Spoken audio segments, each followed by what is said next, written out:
We'll go ahead and get called back to order here. We'll continue with public comment. We are on the Surface Water Drainage Utilities Bill 26L 289. So looks like we left off with Mr. Crank. Thank you, sir. And we'll just go on down the line. Go ahead and introduce. Mr. Chairman, I would just, if I could. Okay, but we do have to start being cognizant of the time here. So please just be brief if that's okay. I'm going to be so brief, you're Okay. going to be amazed. Okay. Testifying in Pat Crank testifying in support of 26 LSO 0289. I did work with Josh Anderson over the lunch break, and he has some proposed language if someone wanted to consider amendment to that page too. And I'd be happy to answer any questions the committee might have. And Mr. Chairman, Go ahead. Go ahead. yeah, that did get emailed to the committee, so that Okay. be in your emails. Sounds good. And so maybe could you just go over what that is for the sake of the public? So we all are working with the same bit of information. Yeah, I can see it, but make sure everybody else does. So, Mr. Chairman, it would make a change. The proposed amendment would change page 2, lines 18 and 19, removing all of that new language and just inserting after an election under. So the full subparagraph would read, subparagraph 2, the diversion or management of surface water runoff after an election under WS 16-10-105. Okay. Thank you very much. So the concept is basically remove in compliance with Surface Water Drainage Utility Act and just say you need the election. Go ahead, Senator. One just quick question for Mr. Crank. You were talking about in 15 about the ability for it to charge fees or tax that really there doesn't exist. Could you explain that to me one more time to this group? Thank you, Mr. Chairman. Mr. Chairman and Senator Crum, 15 as it exists today before the amendment as provided by this bill says that they can manage surface water and they can charge fees and taxes. There's a rule, strong rule of statutory construction. You have to read all statutes in what's called para materia. I think that's Latin. I don't know. But it means you have to read all statutes together and give effect to each statute. So it's always been my thought that even after amendment of Title 15 in 2020, they still should have followed the requirement of having an election in Title 16. That's the only way. If you read 15 to say they don't have to have an election, it writes 16 out of existence. And I don't think that was the intent of the legislature or the committee, and it's totally contrary to rules of statutory construction. Does that answer your question, Senator Crum? Mr. Chairman, thank you. Yes, it does. Go ahead, Representative Chester. Thank you, Mr. Chairman. If I could follow up on that point, the rule of in para materia means you read all statutes on the same subject together. But if you consider that Title 15 and Title 16 have different subjects, they deal with different subjects. One is the power to do something, and the other one is if you want to do it with some kind of public financing, it's a different subject, right? So the rule in para materia doesn't necessarily apply here, does it? Mr. Chairman and Representative Chestic, I, with all due respect, I think it does. They both deal with surface water management and surface water fees, so they are the same type of statutes. There's nothing in 16 that says you have to issue bonds or, you know, it. So, I mean, 16 authorizes fees if you have an election, and 15, as amended in 2020, authorizes fees without an election. So they're different. And then there's another rule, statutory construction. Specific statutes control over general statutes. So as I look at those two statutes, 16 is much more specific than 15. So I think all the rules of statutory construction, you know, saying it another way in answer to Senator Crum's question is 15 says it's okay to do that. 16 should still provide the method to do that, which requires an election. This bill, if it's passed out of this committee and passed by the full legislature, makes that abundantly clear. Thank you. Okay, any further questions? Thank you for that. I'm going down the line. Mr. Chair, Brian Terrell, here in Cheyenne. I'm a property owner. Also bring a lawsuit against the city of Cheyenne. I've lived here my whole life, and I was at my same location in 1985 as the flood that we keep talking about. Mother Nature, we can't control. If that would have been shifted 10 miles to the east, we wouldn't be discussing this today. It's my belief. However, since that point in time, we passed a lot of things in the city of Cheyenne. Fifth penny was for storm sewer, road and alley. And the city fixed a lot of our flood issues since then, in 1985. Not to saying that there isn't other areas that need to be fixed, but at $6 million a year, that's a lot of money for a small community like Cheyenne.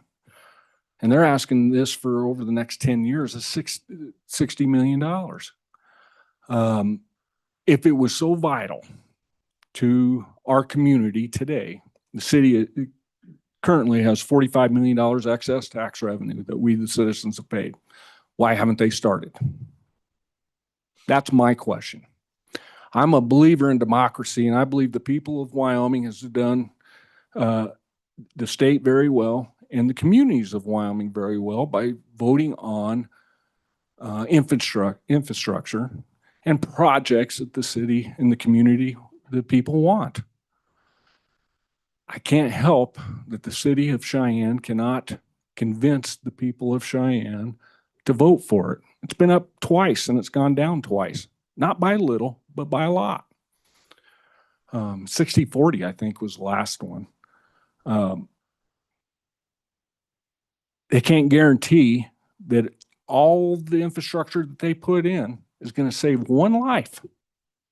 Can't guarantee it. I think all of us would enjoy to have some moisture right now and be able to control that water, but it's just not coming. I'm a big believer that the people of Cheyenne and the people of Wyoming would vote for infrastructure that is truly needed. That's all. And I'm in very support of Mr. Crumb's bill. Thank you. Any questions for Mr. Terrell? Thanks, sir. Appreciate it. I'd like to thank you for the opportunity to speak with you, Chairman, everyone. My name is Eric Henderson. I'm a resident of Laramie, Wyoming. I was born and raised in Cheyenne, Wyoming. I lived through the 1985 flood spoke of here in our community. No one likes death. No one likes fear. December 4th, 2024, the City of Laramie City Council voted 6-3 in support of the adoption of this utility, surface water drainage utility. As a surface water management program, the next item on the agenda in the City Council meeting was to go directly into hiring staff and authorizing the staff that would oversee this. Local control, I like that. Wyoming Association of Municipalities spoke about the importance of local control and having that. I would agree with that. So long as it's done with the integrity that you're not bypassed, according to 1610-105 subsection E, that specifically states that any adopted utility, the funding of which, the system, will go in front of the electorate. I don't understand really the confusion with this. It seems that legislature made 7 references to exterior titles and sections of Wyoming statute specifying where and what would also be consulted. Yet there was no caveat to let Chapter 15 supersede 1610-105E. That guidance is in black and white, and I support that going to the electorate. I don't understand the fear. First of all, when you ask for local control, but you are afraid of the vote, then perhaps you're afraid of the information that's going to be considered on the vote. And I would like the voters, I would like to believe in every voter. And I think that that is the most fair way to move forward with any revenue funding of a utility as specified in 16. I would further just point out that if we're really after something, you're affecting this decision that was made in Laramie, Wyoming, December 4th. It was implemented July 1st, 2025, without any further real discussion. The topic of impervious surfaces came out, and we're locally imposing, as of July 1st, 2025. At that time, we were imposing tax on required drainage areas that were required to be built. We're not putting a cease and desist on development of new construction that would further threaten people's lives with flooding concerns. No, we're building ahead. We're pushing forward with infill. We're even going so far locally as to consider waiver of developmental costs in order to encourage building. That becomes a really dangerous slope in my neighborhood where we already have that flooding, and it is of a concern. So I would ask that you guys consider the fact that legislature put seven different statutes in. Your specificity is very clear, and that language supports Senator Crumb's suggestion that we be clear about putting it to the vote. Thank you. Any questions? Thank you, sir. Appreciate it.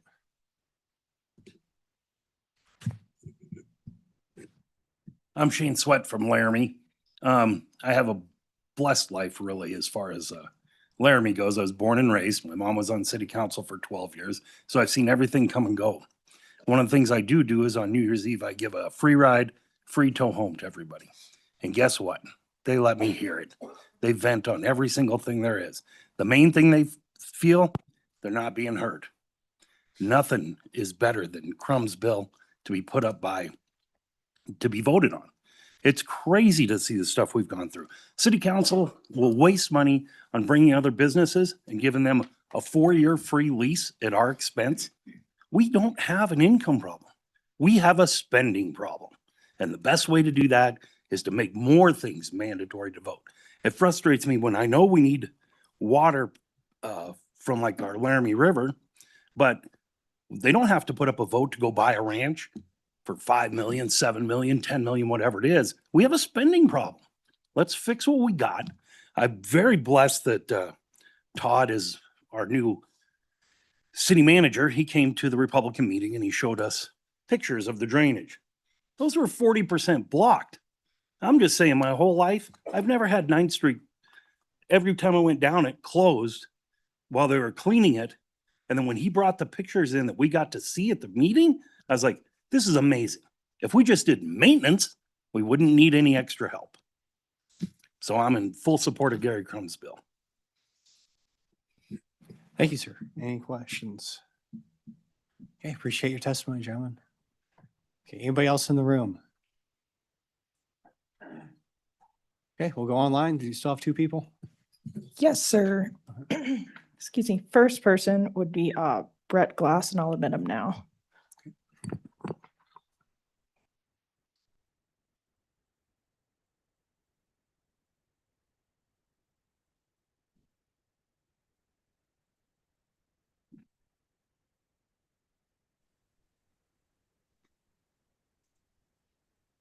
He is online now, Mr. Chairman.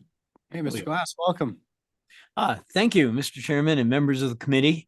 Thank you for the opportunity to address you on and for the senator from Laramie's bill this morning. My name is Brett Glass, and I'm a resident and business owner in Laramie, which is one of the Wyoming cities that has latched onto the trend of trying to impose a stormwater drainage tax without consulting the voters as required by Title 16, Chapter 10 of the Wyoming statutes. And well, first of all, let's make no mistake, it is a tax. Like any other property tax, it's assessed against your property based on its physical characteristics, whether you want a service or not, or whether you benefit from it or not. You can have zero runoff from your property and still be forced to pay the tax. And it's not just a direct tax. It'll affect what every local business who you patronize charges you for goods and services. Citizens will pay more for everything and do so at a time when inflation is already running rampant. Now, I've gone out and spoken to legislators who sat on the Corporations Committee when they took up this part of Title 15 5 years ago. It was never any legislator's intent to allow the authorizing language in Title 15 to override the requirements of Title 16, which addresses how things must be done. Also, as has already been mentioned, the rules of statutory construction dictate that you cannot interpret the law in such a way that any part of it is rendered meaningless.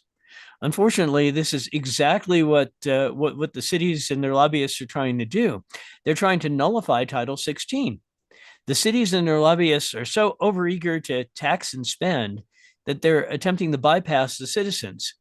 And by doing so, they stand to increase the already high cost of housing, increase our cost of living, and bloat local government. The city of Laramie, for example, wants to increase its payroll by at least $750,000 per year, and not have the public provide any input on whether this is a good idea or not.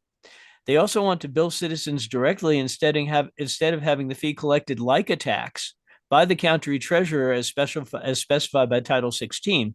And this prevents the money from being deducted on their income tax returns. Now, here in Laramie, we had a contentious public meeting in which an entire room full of citizens exhorted the city council to follow Title 16, but so far they haven't moved to do so. The Good Senator's bill, which is supported by hundreds of citizens of Laramie, Cheyenne, and other cities, is necessary to settle the matter, set things right, and to ensure that the actions of local government actually represent the will of the public. Now, this bill won't stop stormwater drainage systems from being implemented so long as they're financed in a way that voters approve. In fact, it will moot lawsuits which actually stand to delay the implementation of necessary stormwater drainage systems far longer than having an election would. The bill will ensure that the public is represented in whatever is done, and we in Laramie see this bill as important to local citizen control and as a quick no-brainer which should be sent to the floor with a hearty do-pass recommendation.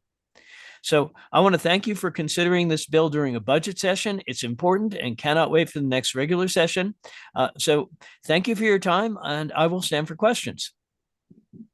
Thank you, Mr. Glass. Any questions?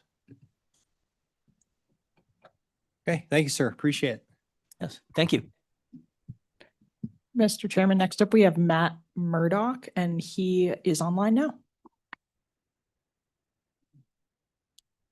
Welcome, Mr. Murdoch. Please proceed with your testimony. Thank you very much, Mr. Chairman. Appreciate the time. My name is Matt Murdoch. I serve as the mayor of Pinedale and also the president of the Wyoming Association of Municipalities, speaking today on behalf of the cities on 26 LSO 0289. I want to begin by acknowledging that Senator Crumb's stated goal that clarity between Titles 15 and 16 is important. That goal is shared by municipalities. We do not oppose clarity.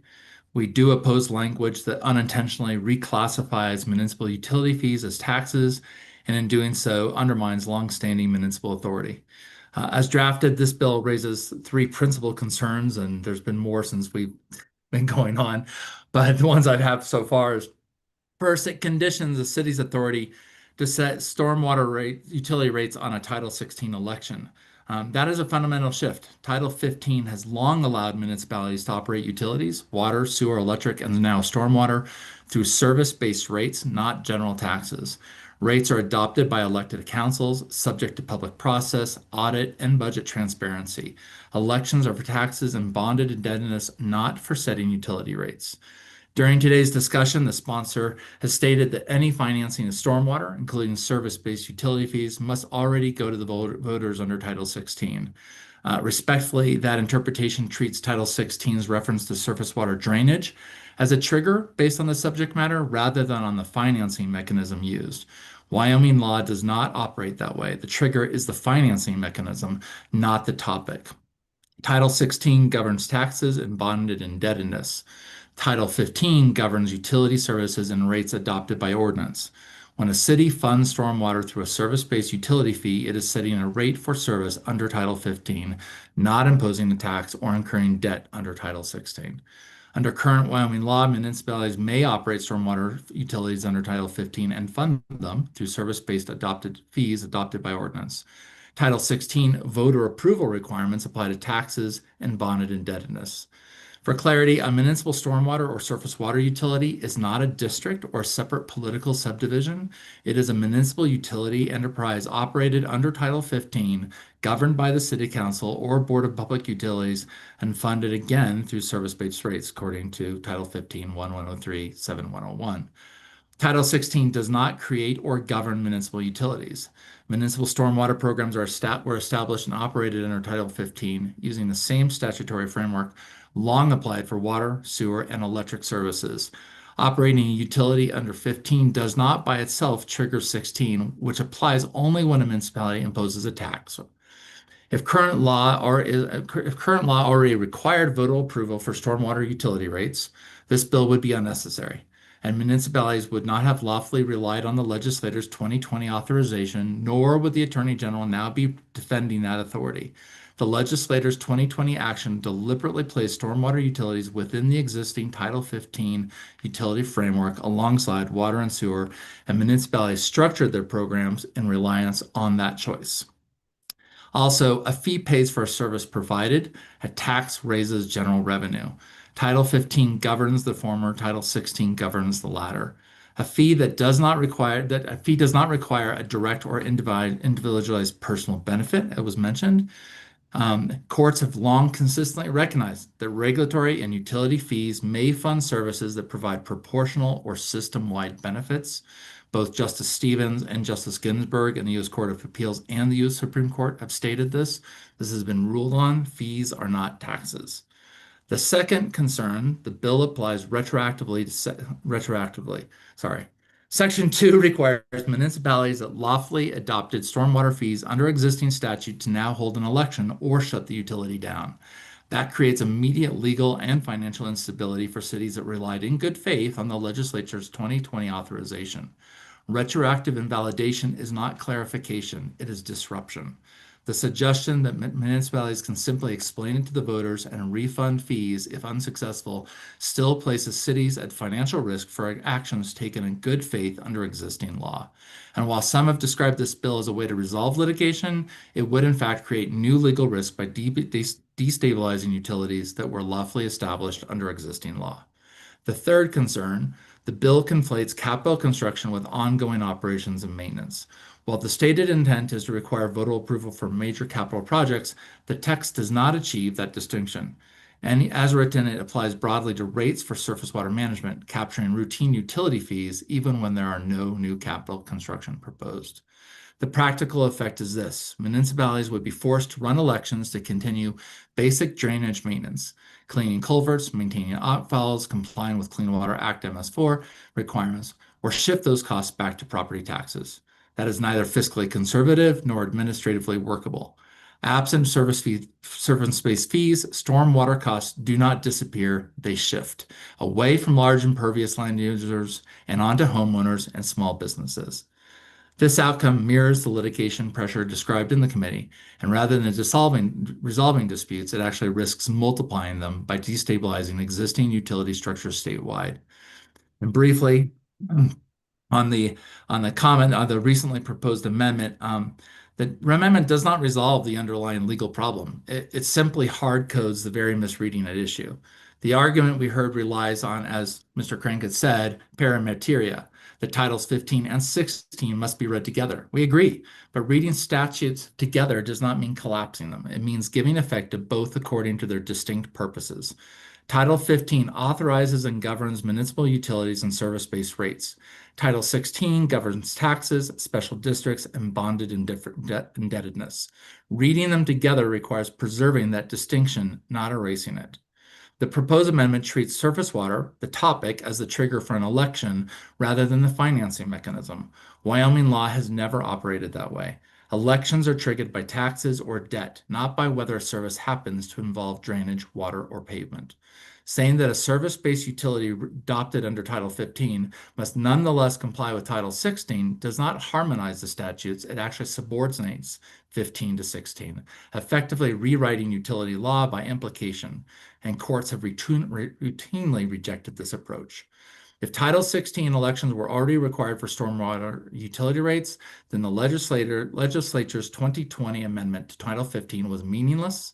Municipalities statewide acted unlawfully for 5 years, and the Attorney General would not be defending the authority today. None of these propositions are credible. The amendment does not resolve litigation. It frankly will multiply it by retroactively recharacterizing lawful utility rates as unlawful taxes without changing the underlying constitutional questions the courts are already being asked to decide. So let me be clear. The municipalities are not asking that we avoid public accountability. We are not asking to impose taxes without voter approval, and we are not asking for unchecked authority.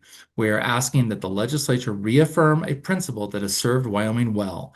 Utility services are funded by service-based fees under Title 15, while taxes are governed by 16.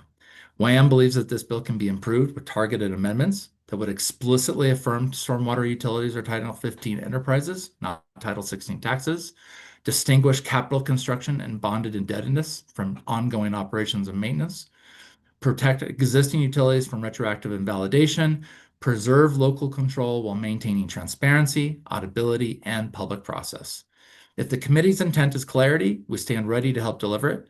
If further clarification is needed, an interim study, especially while litigation is pending, and I think the worst thing we could try to do is try to pass a bill to resolve litigation, it would be safer course than a retroactive statutory charge. If the effect is to erode municipal authority and destabilize essential infrastructure funding, we will need to oppose the bill. Mr. Chairman, thank you for your time and everybody's time on this. And if you have any questions, I'm free to answer them. Thank you, Mr. Mayor. Any questions? Okay, thank you, sir. Appreciate it. Any further public comment? Okay, last chance in the room. Okay, thank you. Public comment is closed. Committee, what's your pleasure? Senator Crum. Mr. Chairman, I'd move the bill. Okay, moved by Senator Crum, seconded by Representative Strzok. Any discussion or amendments on the bill? Representative Chestic.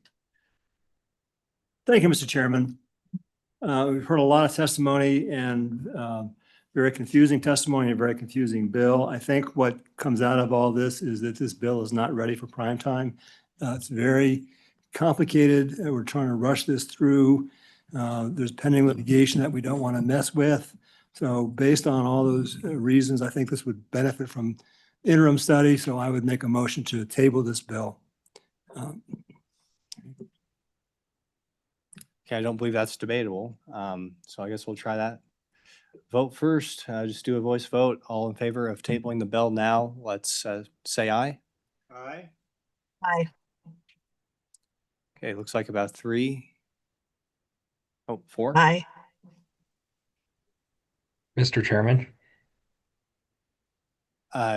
Yes.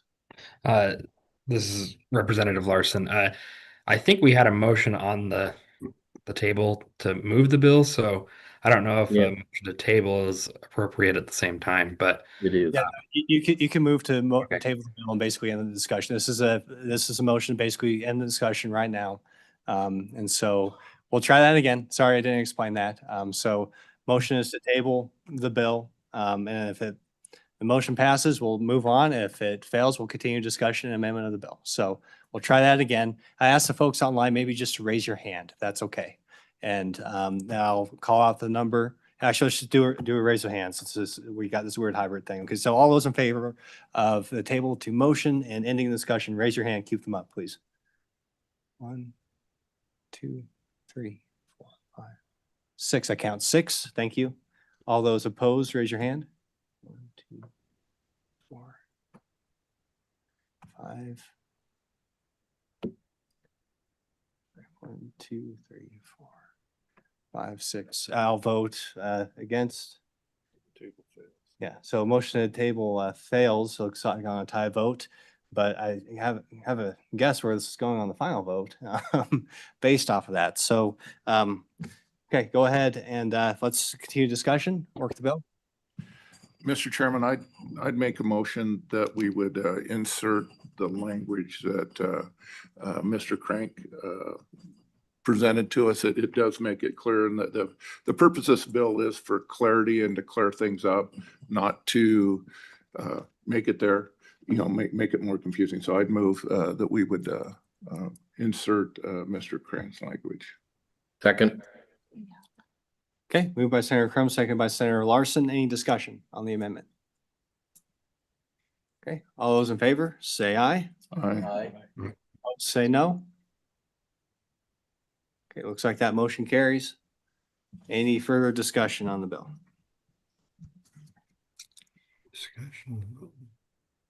Okay, Representative Chester. Thank you, Mr. Chairman. I completely agree that the interplay of Title 15 and Title 16 is very confusing. I'm confused by it, and I teach statutory interpretation, and I can't make head or tail out of it. So we clearly need to clarify the situation, but this is not the time or place to do that. Number one, there is current litigation pending that this issue, if the court decides something that makes sense, maybe they'll make sense of the apparent conflict, and we don't need to amend anything because it makes sense. So we need to let the courts do that. There's been allegations that this bill is unconstitutional. That's not for this body to determine. That's for the Supreme Court to determine. Again, litigation is pending, and we don't want to interfere with that. So, and I think this bill clearly does interfere with it. It doesn't solve the problem. It doesn't clarify the difference between 15 and 16. It just kind of conflates the two and mushes them together into one. I was very impressed by the testimony of Mayor Murdoch about how the impera materia concept works properly. Completely agree with everything the mayor said. I therefore have to vote no on the bill, even though I would like to see us figure out how to resolve these very difficult, very complex issues. But let's not do it in a rush. Let's not do it by picking sides in the litigation. And I therefore would urge a no vote.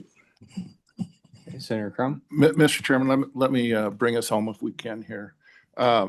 Number one, this hasn't been in the rush. We've been talking about this now for the last, really, this is the third meeting. We had a brief discussion a couple meetings ago, had a good discussion at our last meeting, and now this is a meeting. So I would argue the point, this is not in a rush. This bill is not about deciding again, should or should not a project be done. That's not what this bill's about. This bill's to give clarity very simply. Well, we have to wrestle with the other issues. I'll agree with my fellow representative from Albany County that we have to wrestle with those issues, and I hope we can have a minute after this vote to talk about that. This bill, in the meantime, makes it very clear that the voters have a right to say what goes on in their community when it goes to capital, and that's what this is. These projects, $130 million is a capital project. It's not ongoing day-to-day, clean out the storm sewer, put a new grate on, that type of thing. It is a capital project. Under 16, you take it to the voters, and I see no reason we do not trust the voters of the state of Wyoming. The voters are smart. And they, when they see a need, they step up in the state time after time after time. And that's what this bill does. It gives clarity, so we take ambiguity out. It puts the power in local control in the voters, and it gives a chance to talk about this in a wider issue, which is one great thing that this bill has brought up. It opened a discussion. But in the meantime, let's put the power in the voters of the state of Wyoming. Thank you, Mr. Chairman. Mr. Chairman, Senator, okay. We'll go Senator Grew, then Madam Chairwoman. Thanks, Mr. Chairman. On and against, and it's reluctant against, but I too, first of all, I believe in the voters of Wyoming. I've been the beneficiary of their largesse a couple of times, and I do believe in them. Also believe in them when they vote for city council. And so they stand for election for city council. I did it once. And it truly was the time when I served where it was government closest to the people. And so I believe in that very strongly. I really do. But in the testimony I heard today, I'm conflicted as well as to what we're doing here and how we're doing it. I agree that it hasn't been in a rush, but I don't think it's made it any clearer in the talks that we've had. As a matter of fact, in testimony from a good friend who I happen to have all the respect in the world for, even he said in one sentence that a city can tell a developer to do a stormwater plan and make them and just by their vote make them pay for it. But yet now he argued in the next breath that someone else doing it to someone else, a city council doing it to someone else, would have to, trigger a vote. And so that confuses me as say, well, you can in one case, but now you can't. And so I think this bill needed more work. That's why I voted to table it. I voted to table it to try to get true resolution. I don't think this is it. That's why I reluctantly can't be for this bill today. I want to see a resolution. I want to see a fair resolution. I do trust the voters. I trust them when they vote for city council, and I trust them when they vote in general. But I just want to figure out when and how and why. And I don't think we've gotten there yet. That's why I'm on against. Thank you, Mr. Chairman. Madam Chairwoman. Thank you, Mr. Chairman. I too wish this bill did bring clarity. I think we need clarity. I do trust the voters, but they trust us to pass laws that are clear, that have policy that can be understandable, and I don't believe that's what we achieved through this amendment. In fact, I would suggest the amendment only brings greater ambiguity. And that's my concern, because these conflicts and ambiguities between Title 15 and Title 16 are very real, and they're legally significant. I think even the testimony of the attorney for the University of Wyoming further shed light on the ambiguity that exists between Title 15 and Title 16. So I believe we need to address these ambiguities. We need to get the policy right. We need to resolve the ambiguities, and we need to give a policy that's clear. And where there should be votes by the people, it should be clear. Where there isn't need for vote, that should be clear. And that's really what the people trusted us to do. So I wish this bill did that. I really do, because I think that there are some important things that need to be cleared up here, but the bill doesn't do it. We have to get it right. And here's the thing. We've talked a lot about court cases. I too also agree that we do not pass legislation to push litigation in a certain direction. That's just not a good approach to public policy, in my view. What we need to do is get it right, because the failure to do so will only give the courts the opportunity to decide for us what the policy was and what we may have actually meant. And I would rather not do it that way. So that's why I supported pushing it to the interim and trying to get it right. So again, I'm going to have to be a no vote, because I do think it doesn't bring clarity, but maybe compounds the already existing ambiguity that we have between 15 and 16. Thank you. Senator Driscoll. Mr. Chairman, my lawyer just spoke for me. Thank you. Any further discussion?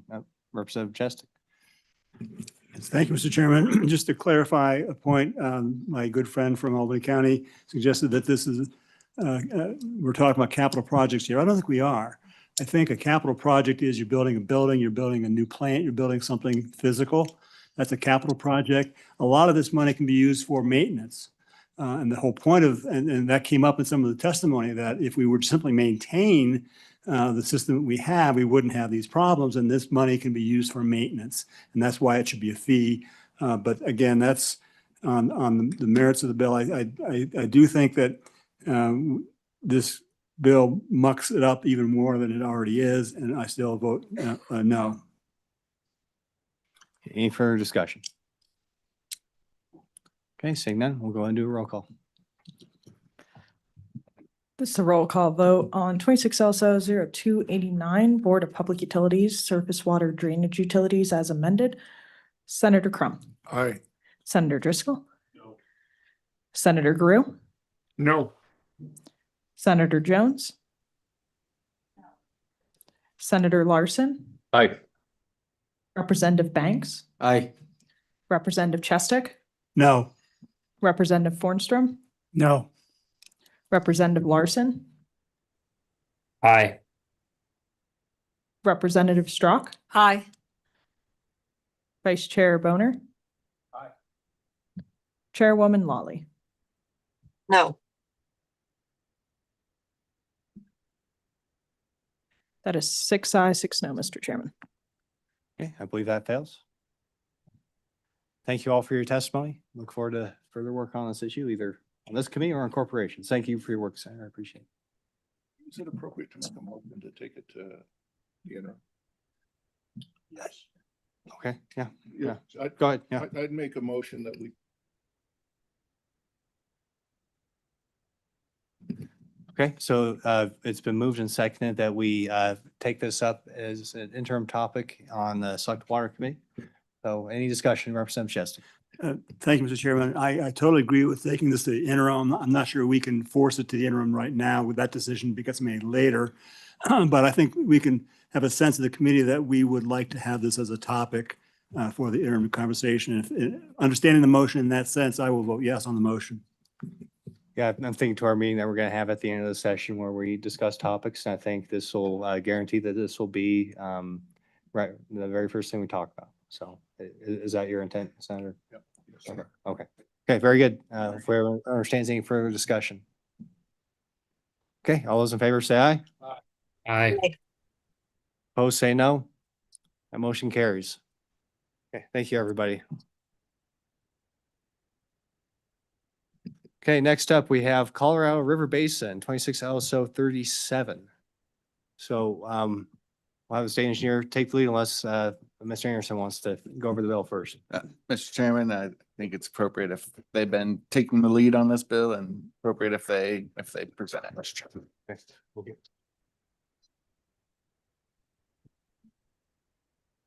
Director, welcome. Please introduce yourself for the record and proceed with your testimony. Mr. Chairman, thank you. Good afternoon. Good afternoon, members of the committee. I am Brandon Gebhardt. I am the Wyoming State Engineer. Good afternoon, Mr. Chairman, members of the committee. My name is Chris Brown with the Wyoming Attorney General's Office.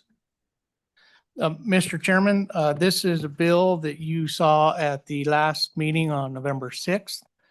I'd ask a question. Would you prefer that I kind of go through each provision of the bill or just talk about what has changed since the last meeting? We'll go ahead and go through maybe a high level summary and then, especially highlight what's changed, but it'd be good to have a little refresher too. So certainly, Mr. Chairman, happy to do that. I'd first just want to remind the committee of why we're doing this and why we brought this proposed legislation to the committee. As we all know, we're negotiating under the Colorado River. And as part of that, I think it's paramount that if we're going to get to an agreement with the 7 basin states, that the upper basin, including the state of Wyoming, be part of the solution. One of the things that we think we can do to be part of the solution is voluntary conservation. And so that's one of the primary reasons we brought this bill. In doing so, we believe that it helps avoid mandatory and uncompensated water use reductions. The program provides a tool for Wyoming to be part of a compromise to address the historic drought that has plagued the Colorado River Basin for the last 25 years. The compromise with our sister states avoids uncertain and harmful outcomes from litigation or congressional intervention in a way that we think that this process can also benefit Wyoming water users and avoid that. If we are unable to get to an agreement or decisions are left to the courts or Congress, it's likely that mandatory reductions will occur. And so we think that this is also a way to help preserve our senior irrigation water uses. But I also want to point out that under mandatory reductions, other things that are at risk that people don't always recognize is it's not just, it's the junior water use that's at risk, but that also includes the ability to refill and fill reservoirs that have junior priority. It puts the seconds at risk that these irrigators rely on, puts that at risk, as well as Free River. Those are the above the 1 per 70 that a water right user may be able to use. So that's what's at risk if we enter into mandatory reductions or court decreed reductions. So with that, Mr. Chairman, I will step through the bill very quickly. And let me get to my page numbers. On page 2, we start with 41.3.117, creating this one. This statute is just the definitions that are tailored to the Colorado River. The next provision would be the establishment of 41.3-118. Under provision A of that statute, this describes who can apply and how to apply, and allows multiple water rights to be part of a single project, allows applicants who are not water right owners to apply, such as end users with a right to a storage water. And it requires written consent from the water right owner if they are not the applicant. The next provision, paragraph B, requires the SEO to publish notice of applications on its website and provide electronic notice to anyone who's requested it. And I'll also note that based on some additional feedback that we've received from our Colorado River Advisory Committee, we will offer an amendment after I go through this to help address some of the concerns we've heard. And then this provision also states that prior to a decision on an application, the draft provides the opportunity for water right holders and others who may be adversely impacted to provide comments on the application. Paragraph D, the proposed conservation projects, this states the no injury to other water rights. The proposed conservation projects cannot injure other water rights. This is the same consideration involved on other types of changes to water rights. I will note that injury to other water rights is different than all potential impacts that could be caused by a project, such as return flows to adjacent fields, carry waters in a shared ditch. Those aren't impacts to the water right, but they could be impacts to another user. This provision also provides discretion for the state engineer to deny or reject an application if it appears to be detrimental to the public interest. This mimics existing state engineer authority and other statutes. This provision also allows for conditions to be placed on approval to mitigate local impacts, such as those impacts that I mentioned that aren't impacts to the water rights. I will note that rulemaking is part of this statute, and we anticipate that rulemaking process will help us be able to define how to mitigate some of those local impacts. The next provision is the shepherding limitation. This bill does not seek the authority to shepherd conserved water. It does provide limited authority to shepherd conserved water if the applicable stream is already under regulation. The next provision is the consumptive use consideration. The bill requires that a water right demonstrate a recent history of consumptive use to participate. It also allows the SEO to utilize the uniform methods that were adopted by the Upper Colorado River Commission, unless the circumstances dictate otherwise. This primarily relates to using remote sensing for estimating consumptive use for irrigated agriculture, but limits that method strictly to this section. The next provision on paragraph G is irrigation district approval. Any project within an irrigation or conservancy district requires the district's approval. Next section, paragraph H, is participation limitation. The bill attempts to minimize local impacts that may result from irrigation rights participating for an extended period of time. It limits participation to be placed to its original use for at least 2 years before being eligible again for participation. The next paragraph is the abandonment protection. The bill protects participating water rights from abandonment. The provision under paragraph K is appeal provisions. The appeal provisions allow applicants and the owners of other water rights that are injured to appeal a state engineer decision to the Board of Control and ultimately the district court. In both these cases, which deal with property rights, it provides for a contested case hearing. The appeal provision also allows other aggrieved persons to appeal to the district court under the Wyoming Administration Procedure Act. And the next provision under paragraph M is the export statute exemption. This exempts conservation projects from the export statute. And then under the new statute 41-3-119, storing conserved water in Fontenelle Reservoir. The bill provides explicit authorization for the state to store conserved water in Fontenelle Reservoir through a contract with reclamation.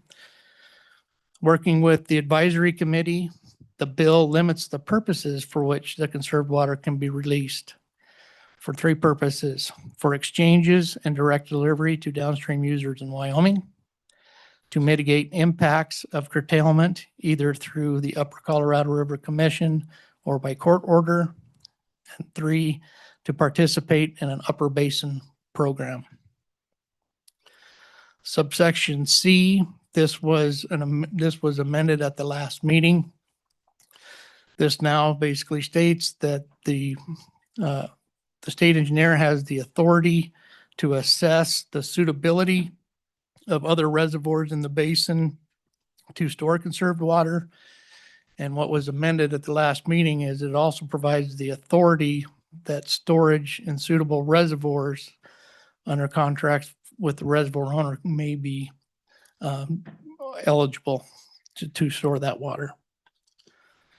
Mr. Chairman, Section 2 of the bill adds 2 full-time positions. One position would likely be located in Cheyenne.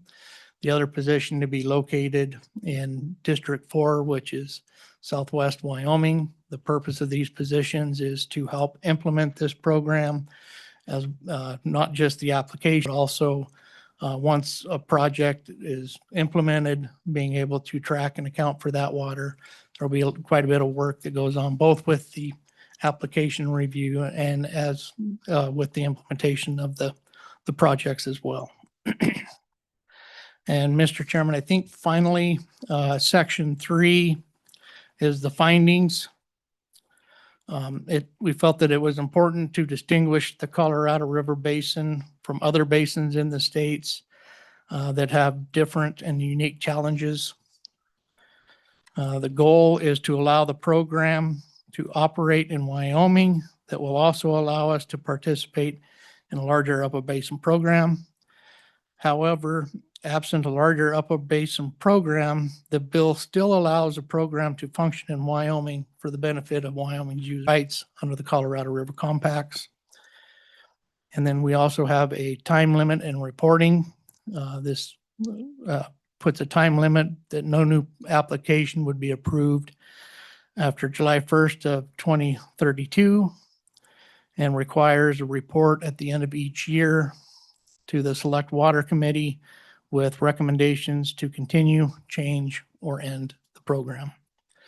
And Mr. Chairman, that's a very high level of the bill. Okay, thank you, Director. Appreciate it. Any questions, committee? Mr. Chairman. Senator, go ahead. This is me being ignorant, so I'm going to ask just a clarification question. So we talked about reservoirs and storing all that. What about underground water that you could argue is in storage, right? That we're saving it. Does it fall under this, or is that something completely different? Just a educational question for me. Mr. Chairman, I am definitely going to phone a friend, Senator Crum, and I'll have Chris respond. That is an excellent question, Senator Crum, and a question that is fully unanswered throughout the Colorado River Basin. How connected does this groundwater have to be in order to be considered Colorado River system water? Because that's what's divided amongst the states. And I think you will find 7 different conclusions. You go to 7 different states, there's different rules that apply to how connected does groundwater have to be to matter. And our rules in Wyoming are wholly different from those in Colorado and extremely different from those in Arizona. And so the short answer is, if it is in fact Colorado River system water, so let's think about groundwater that's really connected to the surface water. So a well that's sunk in the alluvium, for example, then I think easily that water could participate. Once you get more disconnected from all the water's connected, but once you get more disconnected, then arguably that's not system water. And that could potentially be used to augment the system. And so extremely complex question that has not been answered throughout the basin. Senator Larson. Thank you, Mr. Chairman. I have a couple questions probably. I guess, does the state engineer anticipate this happening right away, or with an agreement with the southern states? I mean, would you have an agreement with them before this might be enacted? Is that the intent? Mr. Chairman, Senator Larson, the intent, as I mentioned, is twofold. One is to be part of a larger Colorado River Basin program if one is set up, but the other is also to benefit Wyoming water users. I think some of our junior users, we've heard from through the advisory committee, a desire of some of our junior industrial users to have tools to create certainty to their junior use. And this is one of the tools that they've identified, or at least acknowledged, may be able to help them. So the intent, to answer your question, is to set it up immediately. Maybe the end product might be different. How the water is accounted for and used, but the intent is to help our water users just as soon as we can. And Chris may add something. So, Mr. Chair, if I might just add on to that a little bit and a couple of thoughts, and maybe to just simplify exactly what the state engineer just said, that the tools that currently exist to our junior users to give them the certainty they're looking for is a permanent transfer. It's a buy and dry, finding a senior irrigation right and transferring it permanently to the junior use.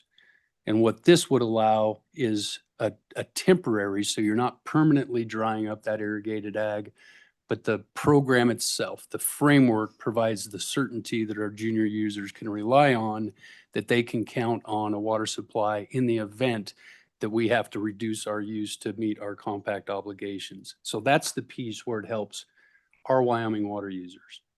The other thing I'll mention, Senator Larson, is even if we don't get a 7-state compromise in the near term, we already have an agreement with the Bureau of Reclamation called the Provisional Accounting Agreement that the Upper Basin states signed in 2024. And so we can, and we did one last year. We've got several in the works this year of demonstration projects, qualifying activities, they're called under that MOU with Reclamation, so that we can start testing some of these projects. So projects that we would hope to run under this framework, that we can also run under that MOU. And the expectation is if we can put together all the basis, the background, the factual proving up of getting this conserved water downstream, that we can get credit for water that we save now in the future, if we can ultimately come to an agreement with our lower basin friends in the future. Mr. Chairman, follow up. Go ahead.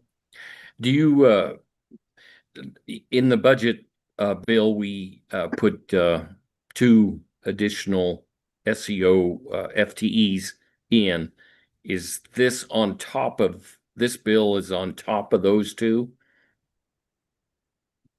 Mr. Chairman, Senator Larson, that is correct. These 2 positions would assist in, as I mentioned, the implementation and the application of this program. And the other 2 positions in the budget were for different purposes. So I wouldn't say that these 2 positions could not help around the state if needed, or specifically in that district or division.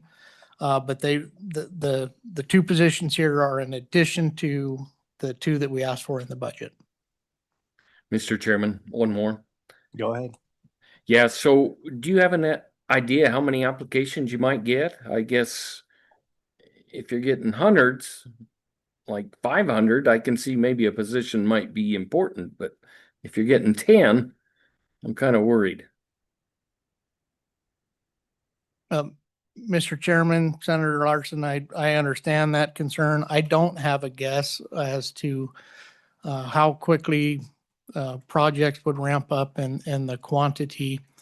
But I do also know that if we're able to establish a conservation program, there's going to be development of how are we doing our accounting and making sure that we have everything in place. We will have some rulemaking that will need to occur. But we will have quite a bit of work just establishing all of the other things that are associated with the program.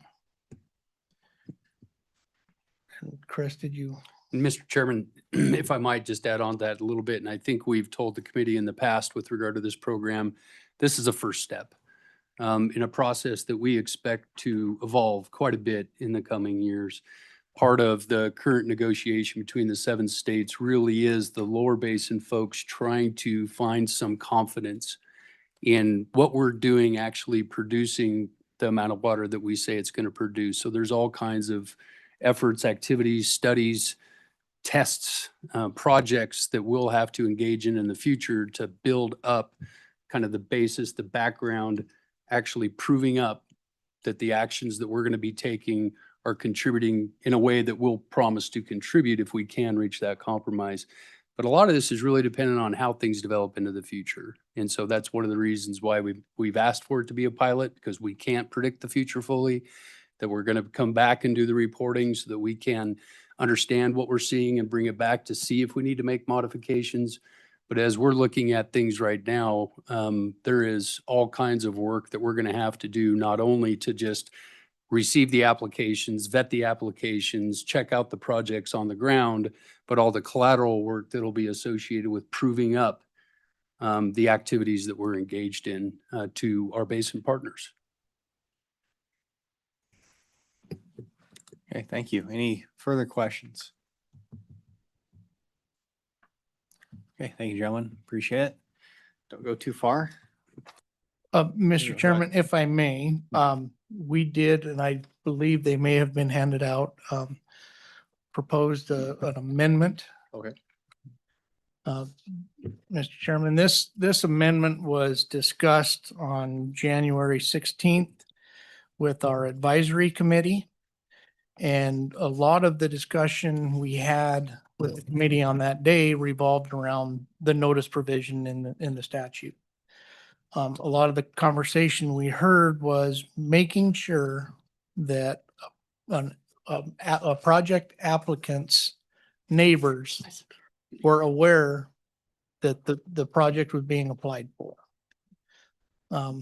We've had some experience with SCPP, the System Conservation Pilot Program, and that was one of the issues that we were aware of when somebody proposes to conserve water, the neighbors may be impacted, and they want to know if their neighbors, particularly if they're in the same ditch, they want to be able to know that somebody's making an application. And so the purpose of the proposal that we're bringing to you is for the amendment is to address that. And so, Mr. Chairman, I'll just describe what this is. On page 5, line 16. It says before the, it's after the, or before the insert. Additionally, not less than 30 days before the state engineer issues a decision on any conservation project application that proposes to forego the diversion and use of water for irrigation purposes, the applicant shall certify to the state engineer that the applicant made good faith effort to provide notice of the conservation project via personal contact or regular mail to all owners of land adjacent to conservation project lands and any contiguous lands owned by the applicant. The certification shall include a list that identifies all adjacent landowners notified by the applicant. So we presented that to the advisory committee. That seemed, well, from what we heard, that addressed their concerns that we discussed on the 16th. Okay, thank you. So it looks like basic notification requirement is going to be the responsibility of the applicant. Any questions, Representative? Go ahead. Thank you, Mr. Chairman. I think I get it, but I'm not quite sure I do. So could you help me understand if a landowner voluntarily conserves water or it gets into one of these projects, how might that affect adjacent landowners? Give me an example. So, Mr. Chairman, Representative Chestek, one of the things that we heard, well, a couple potential examples. One is if there's in a shared ditch and they are not diverting out of the stream into their ditch because they are conserving that water, foregoing the irrigation of it. It could potentially impact the amount of water in the ditch and reduce the amount of carry water, they call it, to potentially push the water down to a user downstream in that ditch. So you reduce the amount of water in the ditch by participating, and it could impact the ability to carry that water beyond the project site. Another potential could be that if the project land is upstream of another person's irrigated land, sometimes that water flows through and across the field, and then the next irrigator picks up some of those return flows and that augments or provides water to his field. He wants to know if that is going to be the case, he needs to figure out how to get water there differently than relying on that additional water that carries over the applicant's field. 2 examples. There could be many more. Any further questions? Representative Strzok. Thank you, Chairman. So is this a possibility? Would it have any benefits, this program, by cleaning up old water rights and help with the adjudication of Wyoming rights? Are there any, once you do this program? Mr. Chairman, Representative Strzok, I don't know that we contemplated that as a benefit. I think it could certainly help. Particularly, one example of that could be that in order for somebody to participate, they need to know where their water rights are and that they're in good standing. So it could incentivize folks to take better care or update their water rights and things like that. So that could happen. I don't know that it was a direct intention of this legislation, though. Thank you. I do have one more question. So is there a certain amount of water that we have to send down? And is that the problem here? Is that why then they could sue us? I mean,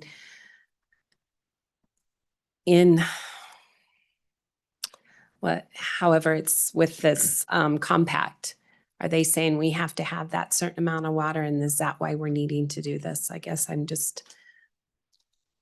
Mr. Chairman, I might let Chris address this. Mr. Chairman, Representative Strzok. Yes, from the lower basin states perspective, the 1922 Colorado River Compact obligates us to send the upper basin states to send them a certain amount of water. And there is the rub. The amount of water they think they're entitled to under the 22 compact does not match up with the amount of water we in the upper basin believe we're required to send down. And so we're trying to reach this compromise to avoid that legal dispute such that each basin can take actions to address the hydrologic shortages, the major drought that we're seeing without having that dispute in the United States Supreme Court. So we're trying to offer up some actions through voluntary conservation so that we don't have that fight. Who's right? Does Wyoming and the other upper basin states owe the amount the lower basin thinks we owe them? Or is the upper basin right? We owe them less than they think we owe them. That's really the disagreement, the dispute at its core. Mr. Chairman, I would just add that an agreement, 7-state agreement would likely set those conflicts aside, provides us a better opportunity to control our own destiny, not just in Wyoming, but all 7 basin states, to be able to control our own destiny through an agreement rather than letting the courts decide or potentially congressional decisions being made. Thank you. Just one more thing. How can they take water that we don't have? I guess that's where I'm just really struggling. No one's getting snowpack. No one's getting rain. That's, I guess, with this whole thing. Mr. Chairman, Representative Schrock, I think the lower basin folks would argue that we are obligated under the compact to reduce our existing uses in order to supply that water.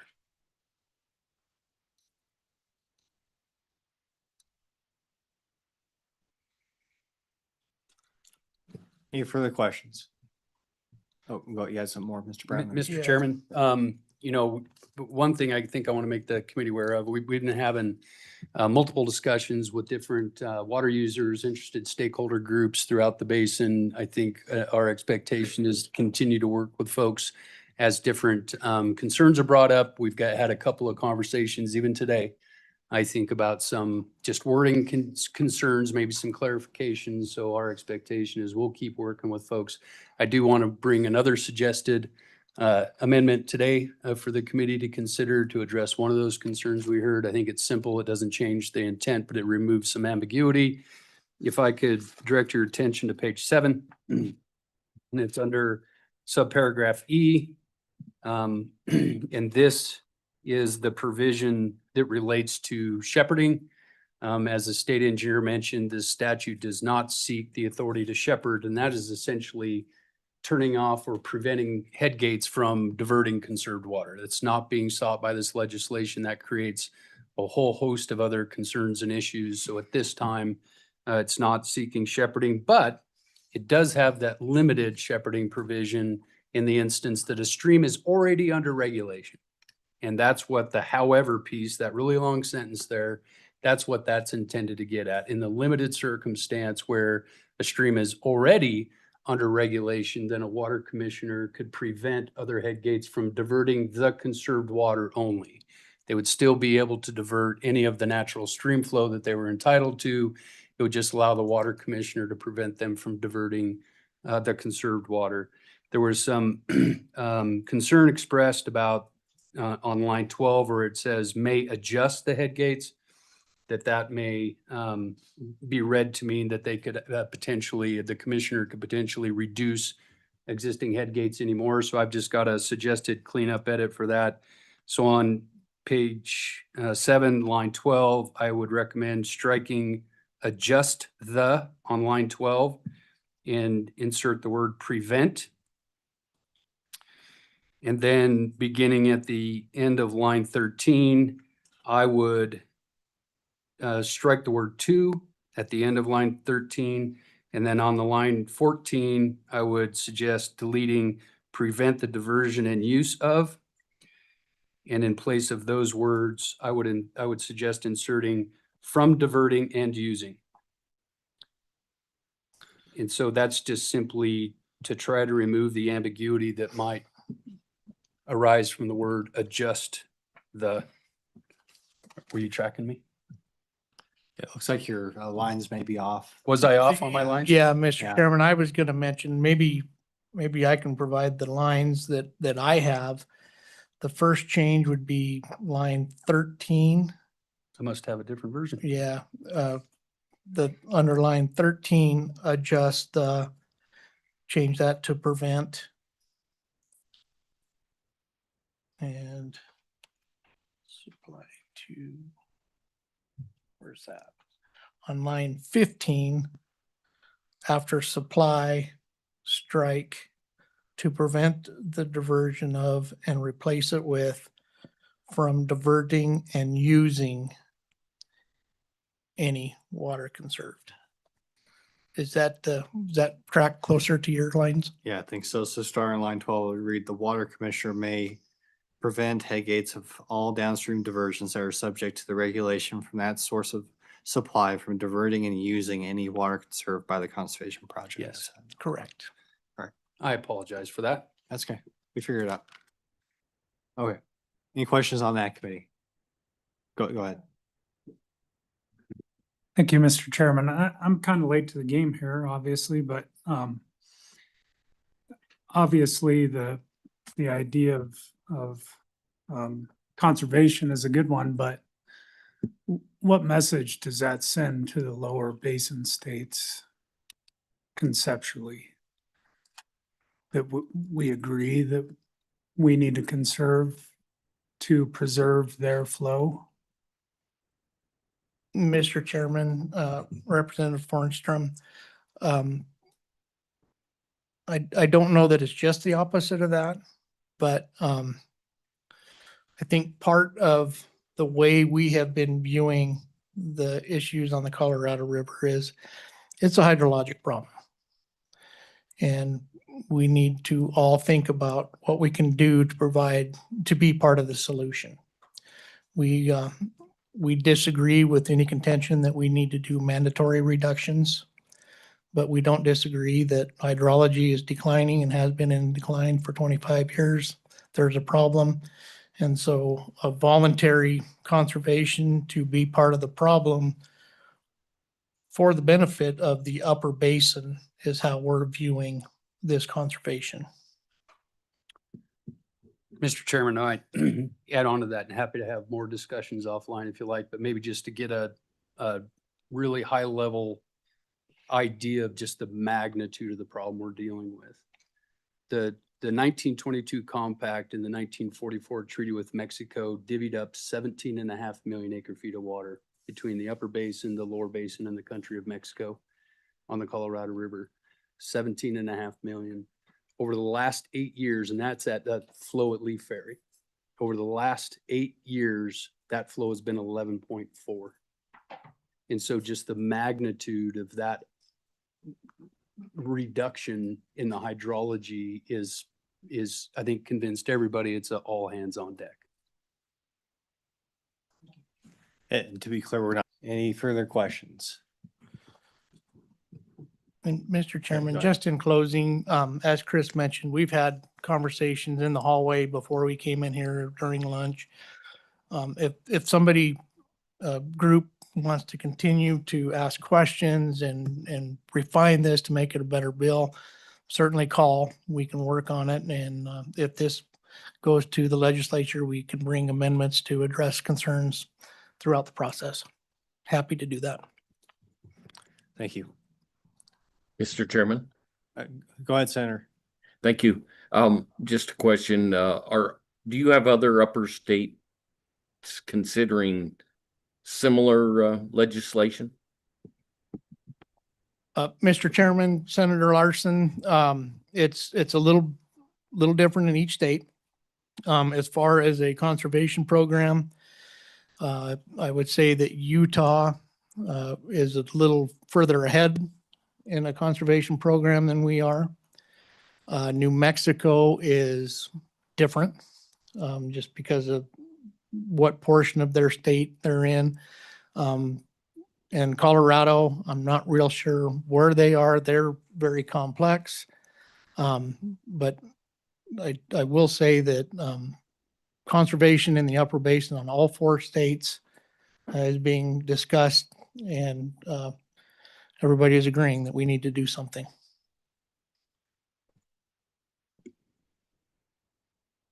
Yeah, I think a follow-up based off that, or I think it's probably a follow-up. If we can maybe get a summary of exactly what other states have done legislatively through their executive branch, whatever the case may be, I think that would give us a better ability if this bill does go forward to explain the nature of, we're not necessarily the only ones doing this. We're not just kind of throwing our water away just to, be a little bit too cooperative perhaps. And so having details of what other states are or are not doing, I think would be really helpful for me at least. And get down to the specifics, have they passed a bill? Are they considered an executive order, wherever the case may be, given their unique circumstances, that'd be very helpful. Is that something you may be able to provide? Mr. Chairman, I can give you more detail right now. It sounds like you want something in writing in case the bill moves forward to provide. So I can do both, or we can just give you a writing later. What do you? Yeah, just a brief summary would be good for now. Sure. So as the state engineer mentioned, Utah's a little bit ahead of us. It was several years ago. I think it was 2022 that the state of Utah passed legislation that allowed for, and folks, and maybe to back us up a little bit, we've been exploring this very type of a program since 2014.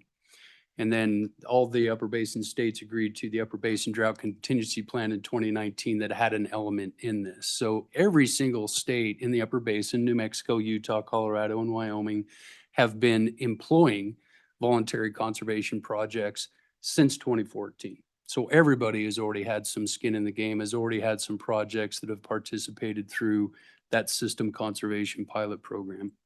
And then in 2022, the state of Utah passed a demand management pilot that allows them to not only engage in the conserved water projects, but did provide the Utah state engineer with shepherding authority to prevent other water rights in Utah from picking up and diverting conserved water under that program. I think it's fair to say that one of the reasons why Utah is ahead of us is they instituted that program in part to address the major concerns they have with the Great Salt Lake and the fact that it's shrinking, and they're trying to address some of the environmental repercussions associated with that. So the state of Utah has statutes, they have a shepherding authority, and in fact, the Utah State Legislature has actually funded themselves through state funds payment for the conservation projects in Utah, several $1 million last year.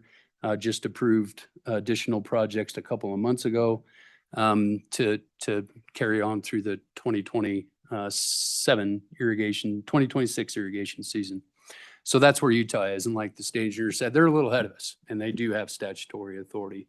State of New Mexico is a little bit unique. And one thing to keep in mind is, well, the state of New Mexico has as many compacts and decrees as we do. So they have a lot of pressure on all of their borders with regard to interstate obligations. They're currently trying to wrap up litigation they have with the state of Texas on the Rio Grande. But quite some time ago, the state of New Mexico created what they call the Interstate Streams Commission. They also created a fund that they allow for the state to purchase water for purposes of interstate compact compliance. And so the state of New Mexico purchased a big account of storage water in Navajo Reservoir in the state of New Mexico from the Hickory Apache Nation, 20,000 acre feet a year that they purchased for the purpose of actually providing their participation under this program. So the state of New Mexico, and they're actually in partnership with an environmental group because we have endangered fish concerns that are downstream of some of our, including Flaming Gorge, we have endangered fish concerns. And so the state of New Mexico has already paid for the chunk of water that they intend to use to participate in this program. So while they don't have an explicit statute for a conservation program like this, they have their water security account, and they've actually put the state funds to pay for that. The state of Colorado, as the state engineer mentioned, is much more complex than any of us. Colorado River water finds its way into all four corners of the state of Colorado. And so we can point to a lot of state statutes geared towards conservation in the state of Colorado, especially on the Front Range. associated with municipal conservation, turf buyback programs, limitations with regard to municipal type uses to cut down. So just to give you an example on what happens in the state of Colorado, they on average divert 500,000 acre feet from the west slope over to the Front Range, Denver, Fort Collins area, all the way up and down, all the way down to Colorado Springs and even down south of that. Wyoming's total annual use in the basin is about 640,000 acre feet. So Colorado diverts about that much over the Continental Divide every single year. So the state of Colorado has dedicated hundreds of millions of dollars for water conservation on the Front Range because they see the pinch coming there. They don't have something in the works as far as this type of conservation, but have really pressed hard on those other types of conservation. So the only thing that out there is kind of more apples to apples is what we have as the state of Utah. Like I said, they're further ahead. They're already putting these projects on the ground. State of Colorado has got a lot of work on the ground, but not something that is exactly comparable to this. But we've been talking to quite a few of the in-state Colorado folks, and they're interested in moving something like this forward in addition to what they're already doing. Okay, thanks. That has helped. Any further questions, committee? Okay, thank you, gentlemen. Appreciate it. Okay, we'll go ahead and move on to public comment. Any public comment on this bill? Come on down, don't be shy. Got more than one chair too, so don't feel the need to hang out in the back if you don't want to.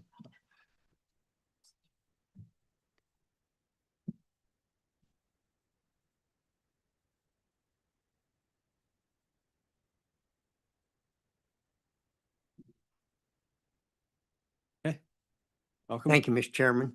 Jim McGaggan with the Wyoming Stockgrowers Association. I only wish I could sit here before you and tell you that this bill is not needed, but unfortunately that's not the case, the situation we find ourselves in.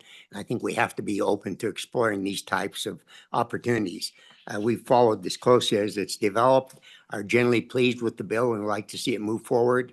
A couple of concerns that discussed with the state engineer and with the Attorney General's office. The one had to do with the adjustment of head gates and the language that was just proposed to and adopted or proposed as an amendment, I believe addresses that. I want to look at it more carefully. My first impression is that that does address the concerns that we have with that provision. The other difficult one is the provision on page 5 dealing with notice. And if you want notice, you provide your email to the state engineer's office, and then you get that mail, and the public notices go out by email. The reality is that in the ranching community, the agricultural community, email is still not the way that everyone does business. There's still plenty of opportunities that people work depending on whether it's a piece of paper in front of them to read or a notice that comes in the mail.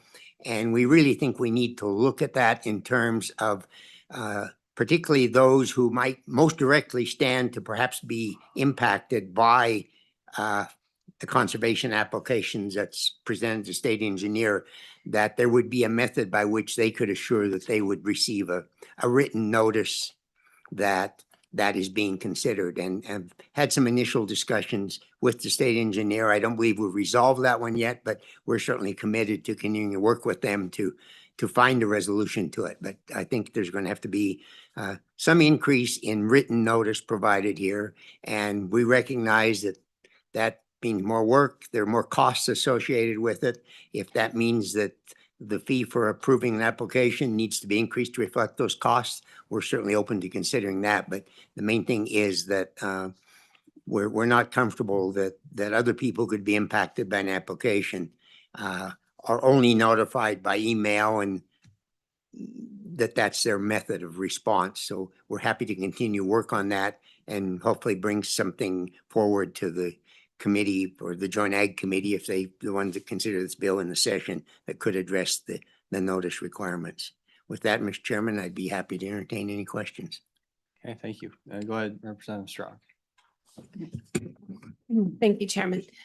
I guess one thing, going back to someone had brought it up, what happens to the users on the bottom if someone else isn't getting their water and then they can't get the water pushed back? Is that something that's been discussed then with the ranchers over or the farmers over in that area? Have you heard anything like that? Mr. Chairman, Representative Stock, I'm not sure if I totally understand your question, but let me try this. And if I misunderstood, please correct me. But is that the way we understand it, the water that is conserved, then the effort is focused on making sure that that water is delivered downstream. That doesn't, so if downstream users were already under regulation because of the flow of the stream, this won't result in any further regulation, but it will assure that just because there's more water in the stream today doesn't mean they can take more water, because that particular water has been designated for conservation. Is that close to what you're asking? Well, and I don't, sorry, thank you. So, and I was just thinking more, say if, sometimes when the water's coming down, unless you have enough, it actually won't reach you, because they've diverted it down a different ditch. That water they're conserving would go down a different ditch. And then the others, the diversion, then they're just not enough water flow to get it to what you need. Does that make Chairman, sense? now I understand that better. I think that is a concern that when we talk about the notice, part of addressing it is that if you're on a ditch with several other users Mhm. and someone higher up on the ditch enters into conservation, therefore there's less water coming in the ditch. How are you impacted down below? Because as we all know, ditches result in certain amount of loss of water. In some cases, perhaps as high as 50% of the water. And because someone up above is using less water, allowing it to remain, if that is affecting you as a user down that ditch, I think that needs to be addressed. And the language that talks about notifying adjacent landowners, for example, or that's in here, I think that needs to be broadened in some way. So it certainly is noticed to anyone who's on the same delivery system, on the same ditch. So they're notified and they're able to express their concerns and have those addressed. Okay, I guess follow up with that. Sure. I guess my concern, and I know this, and maybe with everyone else just throwing this out, how are we going to address that? I mean, when we do something like this, are there a lot of, we're making more problem for some of them? And is it something that we can work on before we've actually put this program in? I mean, it's hard to fix that after it's already in, and then you've got people that can't even get their water. So I just a Mr. concern. Chairman, if I may, I would rely on language that's in the bill that says that no other appropriator can be harmed. So now how we address it, that may mean that in that case, we can't authorize conservation use because other appropriators would be harmed. That's the way we would look at it, that we would be protected by that language. And as it stands now, that's just a decision by the state engineer. Is that correct? That's correct, Mr. Chairman. Any opportunity for appeal or anything like that? No, I'm just thinking about the process. Or it appears as simply the state engineer that makes the decision, but I wonder if there's just a built-in ability to appeal that's in a different statute. I would And that- defer to the attorney, state engineer, but my understanding is that that's a decision can be appealed, but they would better be able to answer that. Right, it looks like they're nodding heads, so that's sufficient. Thank you. Okay. Okay, any further discussion or questions for the stock growers? Okay, thank you. Thank you, Appreciate it, Mr. Mr. Gaga. Good afternoon, Mr. Chair, members of the committee. My name is Jennifer Lamb. I'm here today representing the Advisory Committee, Colorado Advisory Committee. This was a committee created by statute in 2023. We are an advisory board to the State Engineer's Office, and I really just want to reflect today that this committee has been involved in this conversation for, well, the 2.5 years since it was created, and a couple of years before that when it was a more informal working group. The committee has been really digging in deeply to the issues. I really have appreciated the effort and lots of good representation. There's a member that represents each type of water user in the basin. So we have industrial representatives, municipal, agricultural, conservation, and recreation. So I guess what I want to do today is just say we're in it with the state engineer, that the conversations have been deep and detailed, in particular on this program. As Mr. Brown said earlier, the topic of conservation has been a live one for quite some time. We've been watching these issues grow. I don't think anybody anticipated the urgency to which it's arrived or at which it's arrived at this point. But I think I want to say that the committee has very, very much been supportive of seeing these programs develop. And in a public meeting last Friday, all members present were in support of this bill and inclusive of the amendments that you heard discussed earlier. I'm pleased that people like Mr. Magagna continue to be willing to work through the issues. It's a complex topic. And I mostly want to thank the state for their leadership on this issue. This is, as others have referred to, is a really, really tough spot. So thank you for that. And I'm happy to try to answer questions, but I just wanted you to know the committee is in and supportive of this measure. Thank you. Any questions, committee? Mr. Chairman, Oh, go ahead. I actually wanted to go back to Mr. Magagna a minute.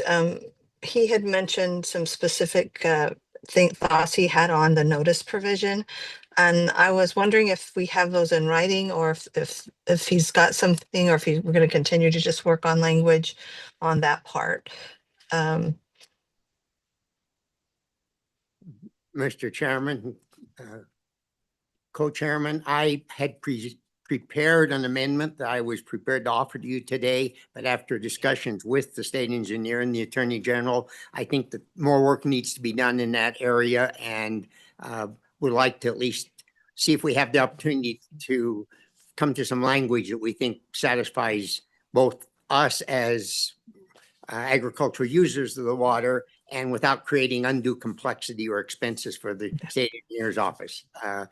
If necessary, I will come back with that amendment at a future time, but I believe it's perhaps premature today. Thank you. Okay, any further questions? Okay, thank you. Appreciate it. Anybody online? Yes, sir, Mr. Chairman. We have 2 people online, starting with Brett Moline. Okay, Mr. Moline, welcome.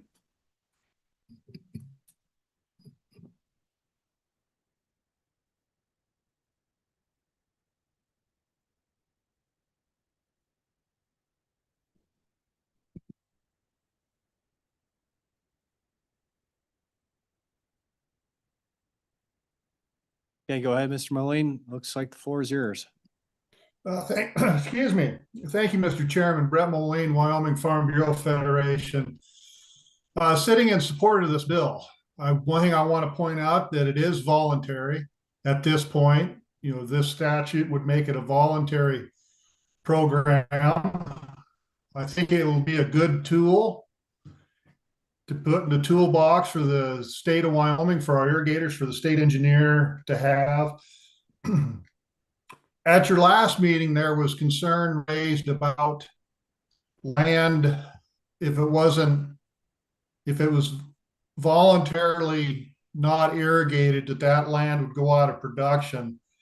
In talking with some of my members that live in that area that irrigate, so it'll probably change production, but it won't go out of production. And to me, there's a big difference.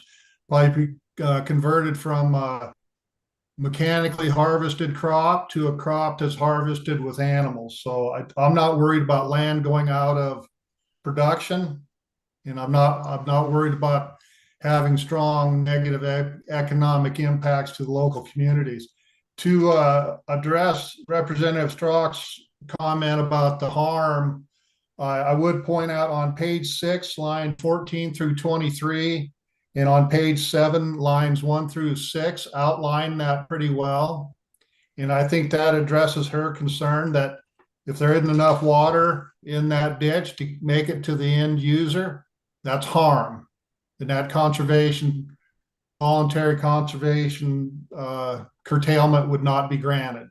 With that, Mr. Chairman, I'm appreciating and supporting the amendments brought by the state engineer and by the Attorney General's office, sitting in support of this bill. And I do want to say I really appreciate the openness that the state engineer's office, advisory committee, and the attorney general's office has had. They've, I think, done a good job of keeping us all interested parties in the loop. So with that, Mr. Chairman, I'll sit to take any questions you or the committee may have for me.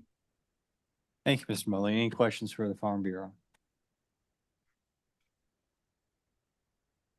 Okay, thanks, sir. Appreciate it. Thank you. Mr. Chairman, next we have David Yao, and he should be joining here in just.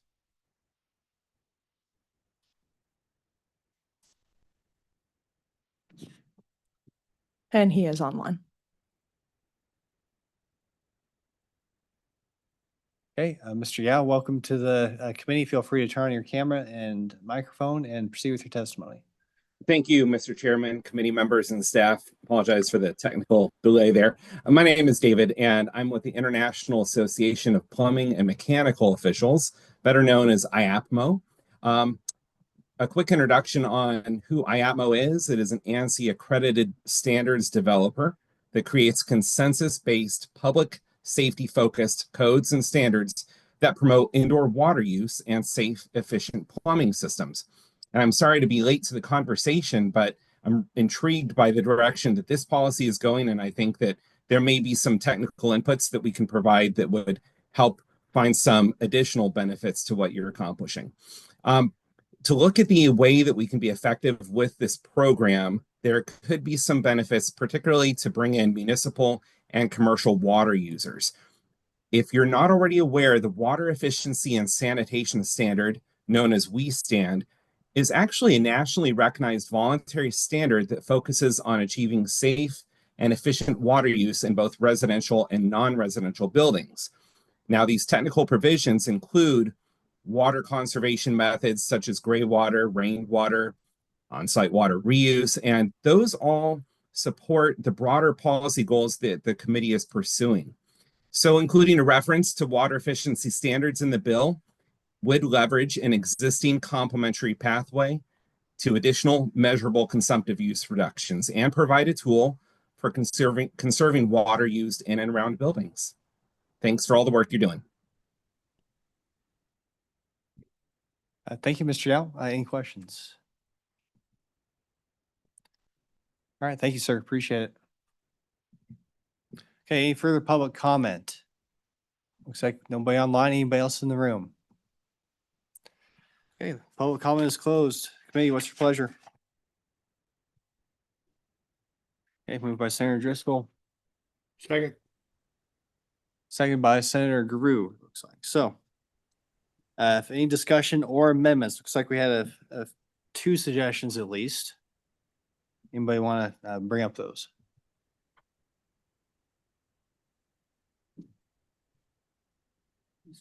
Yeah, go ahead. I'll move the amendment on page 7, line 13, replace may adjust with prevent. And on line 15, remove the words to prevent the diversion and use of, and replace those with from diverting and using. Okay, you've heard the motion. Is there a second? Second. Okay, so that amendment is on the table. Any discussion? Okay, all those in favor, say aye. Aye. Opposed, say no. That motion carries. Any additional amendments?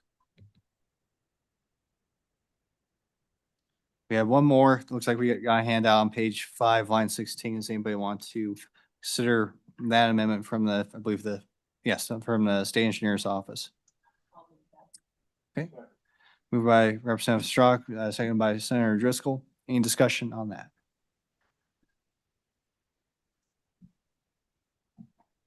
Okay, all those in favor, say aye. Aye. Opposed, say no. That motion carries. We're back on the bill. Any further discussion, any further amendments on the bill? Any discussion? Okay, Representative Banks. Yes, thank you, Mr. Chairman. Not sure where I'm at on this bill quite yet. I appreciate the discussion. It cleared up a lot of things for me from here to next from last meeting. But one of the things I still don't understand is the funding this is gonna take. I think I was under the understanding, and correct me if I'm wrong, anybody, that this isn't gonna be, they don't give up their water rights for nothing. They get compensated. In my opinion, I think the money would be better used and we heard from, Mr. McGagna that oftentimes open ditches, we lose 50% of that water. I think, and I'm willing to work on this, if we establish a program that would better make our irrigation efficient, if we use it to pipe some of these ditches so we don't lose 50% of that water, it seems to me that if we retain the water we have instead of giving it up and drying up a lot of this farmland, that to me, I feel is a way better use of funds. And if we want to work on a program like that where we're piping these open ditches so we retain 100%, 80% or more of our water in the basin, to me, that seems a far better program. And so we'll see how it comes out when the vote is taken, but that's where I'm sitting right now on this, Mr. Chairman. Thank you, Representative. Senator Larson, you have your hand up. Thank you, Mr. Chairman. I'll be voting for the bill to move it forward. I'm not really excited about the 2 extra FTEs.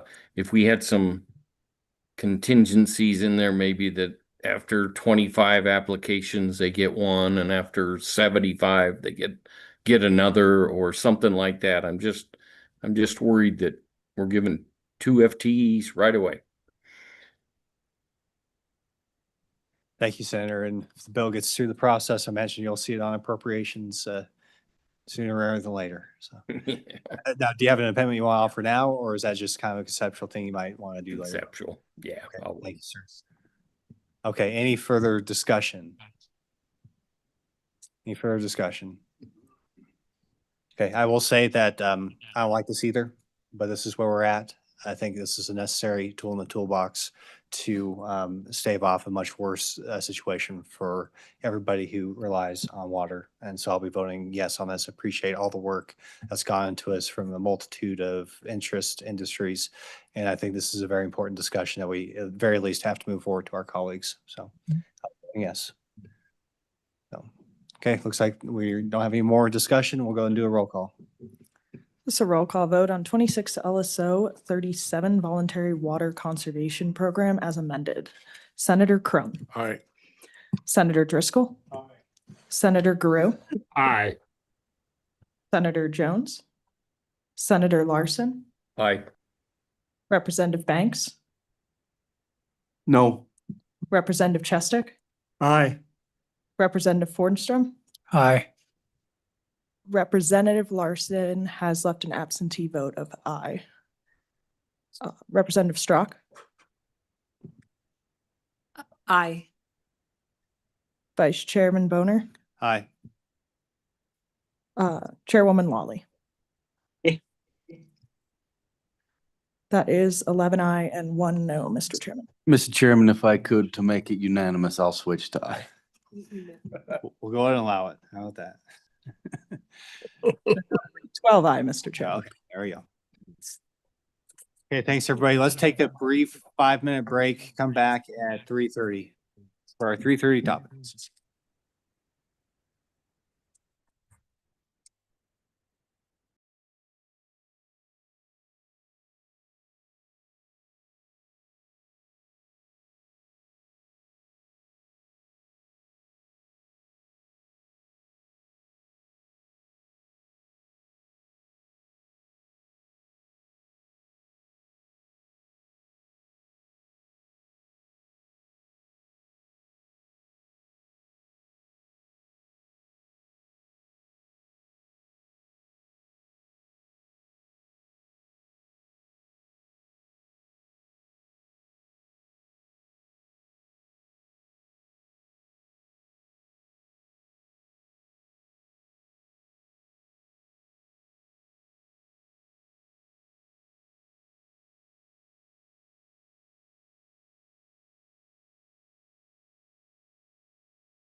Okay, let's wrap up our conversations. Go ahead and get started here.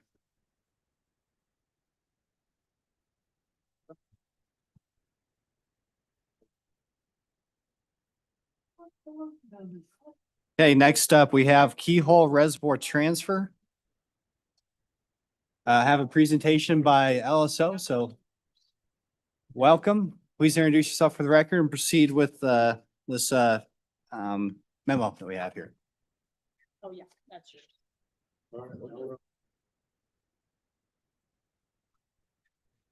Good afternoon, Mr. Chairman, members of the committee. Clayton Caldwell, I'm a researcher here with LSO. And I've provided for this committee a short memo that was produced in 2019 or 2023 and provided with a few updates for this committee. And I'll briefly summarize the contents of this memo and then I can stand for any questions. So this memo is on the title transfer process used by the Bureau of Reclamation. And as a brief summary, the Bureau of Reclamation is an agency within the Department of the Interior that manages and develops water infrastructure in 17 states west of the Mississippi River. Now, across the 70s and 80s, the Bureau of Reclamation's mission shifted to operating and maintaining existing projects, environmental enhancement, and dam safety. But then in the 90s, the Bureau of Reclamation developed a program to transfer facility titles to eligible non-federal entities to increase the efficiency and cost effectiveness of government operations. Now, transferring title to non-federal entities allows the federal government to avoid liability for facility maintenance and management costs. Now, under the current title transfer process, a transfer must be in the financial interest of the United States. It must protect the public aspects of the facility, including water rights managed for public purposes. It must comply with all applicable federal and state laws. It must not result in an adverse impact in fulfilling existing water or power delivery obligations. And it must be consistent with the responsibilities of the Secretary of the Department of the Interior. Now, in 2019, the Bureau created an exclusion from the National Environmental Policy Act, or NEPA, for simple, uncomplicated projects. Such projects must not have a competing demand for transferred facilities or be hydrologically integrated with facilities that would impact other users. And then finally, the Bureau of Reclamation has not transferred titles to the state of Wyoming, but has transferred certain operations and maintenance responsibilities to Wyoming for several projects. That's a brief summary of the contents of the memo. I can stand for any questions. Mr. Chairman, thank you. This kind of came out of me, and prior to you being here, we got pretty close to getting with BUREC. So specifically to start with, up in my area is Keyhole, which is actually out of a different region than most of Wyoming is. And as we ran into some grazing problems at Keyhole, I ended up meeting with their district people, and they said, well, we've transferred some facilities to North Dakota. Why don't you guys just take a look at taking it? And we kind of got there, and then we actually got to the point part of the people wanted to take control of the entire reservoir. And what I'm proposing, or what we're looking at, is not operation control of reservoirs. I have no interest whatsoever in that. It is, and I don't think they have much interest in giving that to us. Wouldn't want it anyway. It's liability and a problem. I look at it in probably three different fashions. I'm making it's a bit of a statement on it just for everybody's understanding. Nearly all these reservoirs have grazing permits around them. They're ag, and different administrations have looked pretty dimly upon grazing against these reservoirs. So you run into problems with them. So grazing, recreation, and recreation use around them. Once again, I've been on TRW. We have real problems with some of the permitting on our marinas, boat ramps, different access to the water, and you got to go through federal rules and regulations. And so it became very apparent to me that we're in a time now that we've got a friendly administration.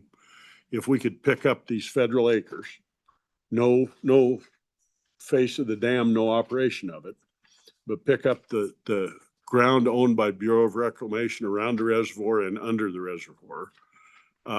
Transfer it to state of Wyoming ownership and probably would be administered by our state parks. It would guarantee us we'd have grazing, we could make it part of what we do it. Guarantees you the ability that with the right deal, we can enhance our tourism around these parks. They're big money generators. If you go to Glendo any given weekend, you about can't get on the interstate down here for cars coming or going from Glendo. And so for me, it fits a number of deals. The 2019 exclusion falls right into that category. Really, all you're doing is picking it up. You're still going to be in public ownership. That was one of the requirements they had. It's got to stay in public ownership. Handful of restrictions, but I think it's really an opportune time for this committee to pick the ball up. I'm hoping that the state engineer and the crew come in and visit about it, but I was hoping BUREC would be here. But I think it's with the state of Wyoming, does what a lot of us want to do. It shrinks federal ownership in the state of Wyoming, gives us control back, and lets us have a say in our own reservoirs. The acreage is substantial. You guys may testify to it when you come, but I know like under Keyhole, it's over 10,000 acres, but you get up around 40 and 50 on some of these reservoirs. There's 2 or 3 reservoirs that would not work as we go through this. They got federal wildlife or different attachments to them, which is specifically, I think Pathfinder has a National Wildlife Refuge. There's 2 or 3 of them that have it. So I would like to see us either do a subcommittee or proceed right with staff to have the debate, but looking at striking while we've got a great congressional delegation and administration. I think part of this could happen on a pretty fast basis. The way the federal law works, it doesn't take much more than just approval. So I'm going to leave it at that and say, do you agree? Mr. Chairman, Senator Driscoll, I did provide just a little bit of extra information just to explain how that title process works. And that would specifically be Appendix C, where I provided the reclamation manual that the Bureau of Reclamation uses. But I can also just kind of briefly summarize how that works, just a broad strokes overview. So, really how that works, it starts with an authorized official that represents a requester submitting a written request to transfer a title. Then an area manager or regional director with the Bureau of Reclamation then initiates a title transfer process. After that, Bureau of Reclamation staff work with the requester to complete the relevant paperwork and collect information to determine if that facility or if the requester is eligible for a title transfer, because there are several requirements. After that approval, the regional director and requester must sign a memorandum of agreement. After that, the requesters must pay the transaction and administrative costs for the title transfer, and those are estimated by the Bureau of Reclamation. And then finally, the Bureau of Reclamation determines if the title transfer is exempt from certain assessment or categorical or other requirements. There's also a number of requirements just on public outreach and involvement, how titles are evaluated, and I won't get into that, but that's also that's also explained in more detail in that manual. But exactly what kind of strings attached there might be or whatever specific considerations there would be, I would have to refer to the Bureau of Reclamation. Okay, any discussion or questions? You got something more, Senator? Mr. Chair, probably a little. I've got visited the North Dakota folks, roughly what they did with them for all you folks.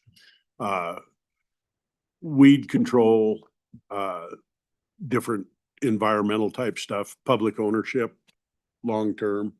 I didn't think it was very onerous what they had done, at least with the couple I saw. The expenses are substantial. You've got to do title searches. That end, I will tell you, it's as you get into it, there's some fairly substantial expenses that go along with it. Part of them they share with you, part of them the state has to pay. But I can assure you it's much less than the value of the ground that you're getting. Yeah, and to be clear, we should have 2 folks from Bureau of Rec online. They're calling it from out of state, so we'll have an opportunity to ask some questions that they don't necessarily have anything ready to present, but they're here for questions. And so we'll, once we get done through this initial part of kind of wrapping our heads around the process, and maybe we could bring them in and ask any questions that they may have. So yeah, so I should have gone over that at the beginning. So that's kind of what we got going on here, folks. So any further questions or discussion about kind of the general process that we've laid out here?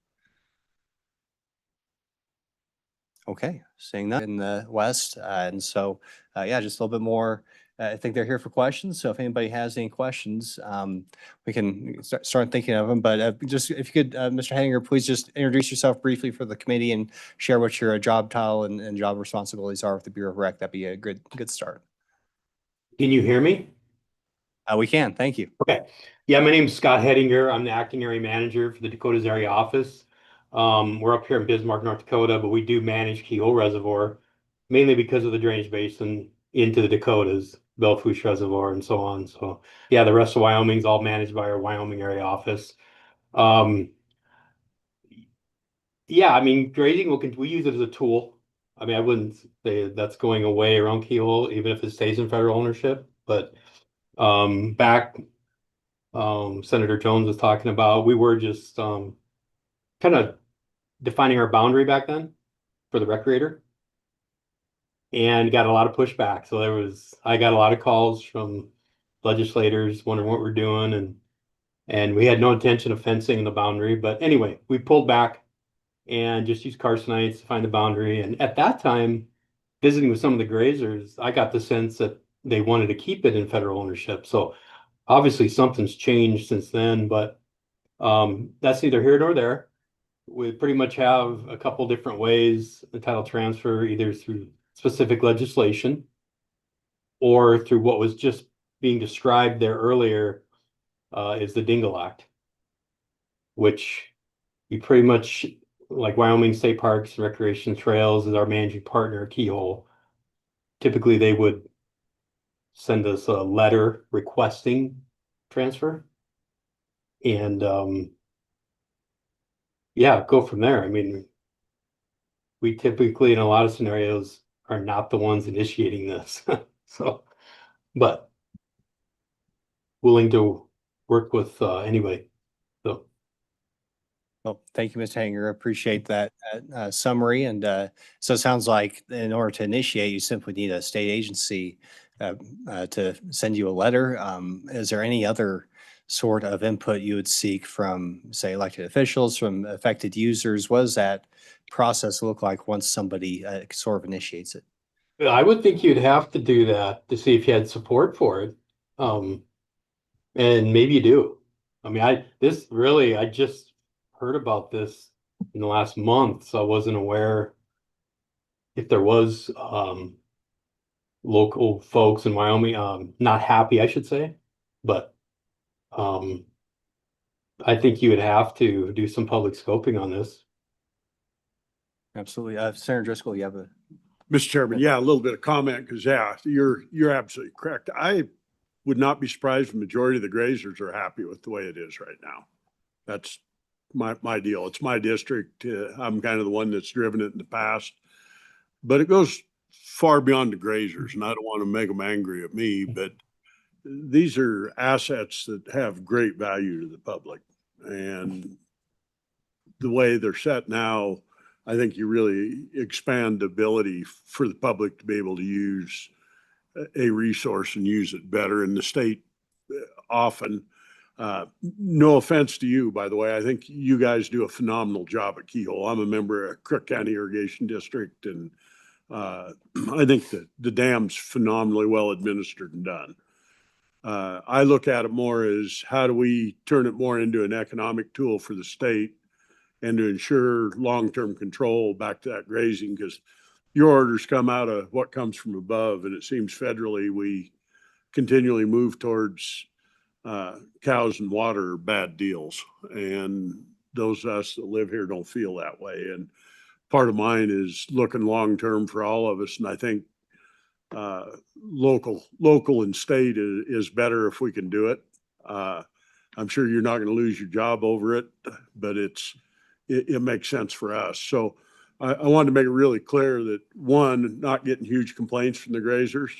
Second, don't think you're doing a bad job. Neither one's true. It's just, sometimes you try to make moves that, change the future of the state a little bit. And where I live at, Keyhole's a little bit like I talked about Glendo, the stream from Gillette, not only on weekends, but during the week is unbelievable, the amount of boaters and people that come. And it's trying to get access for the most people that can to flat water recreation, because Northeast Wyoming short of it. I personally think we need Keyhole. We could use another one down on the state line. If you guys can cough up more money, we'd give South Dakota one on the state line.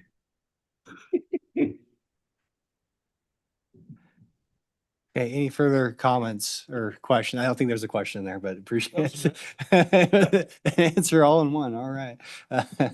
Any questions for, we'll just stay with Mr. Hedinger for now. Any questions for him? Go ahead. Yeah. Roughly, when you did your reservoir in North Dakota, how many acre foot was it? And what did the transactional costs come up to? Just really ballpark, not asking for any specifics, but when I got into that last time with you folks, I forgot how big that reservoir was. Which one are you talking? Are you talking about Jamestown and Dickinson? Right? Yeah, we transferred two through specific legislation. That's correct. Yeah, kind of both of them. Just give us a 30,000 foot overview of what the legislation looked like, what the restrictions were, and what the costs were. The costs I'd have to look up, but it was driven by cabin owners is how that happened. We were going to assess and put their cabin rental fees, and they were going to go up. It's like everything does, and they didn't like it. So they worked for Senator Hoban and got legislation written to transfer all the reservoir lands and not the dams to our managing partners. And they had to pretty much keep all the land, just like was said earlier, in public ownership, public recreation, and the costs, a lot of the costs were covered out of the cabin sales, because all the cabins ended up being sold to the current permittee, so they're private. So a lot of the cost to transfer that land came out of those cabin sales, but I'd have to look back at what the costs were. I don't know off the top of my head, I remember. But now those two managing partners, they manage all the land around those two reservoirs and have all the O&M costs. And yeah, other than the dams and right below the dam, that's all we manage anymore at those two reservoirs.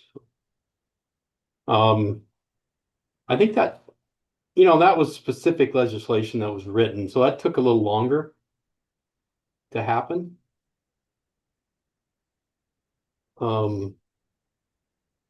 Anyway, I mean, obviously it can work, and I believe if you use the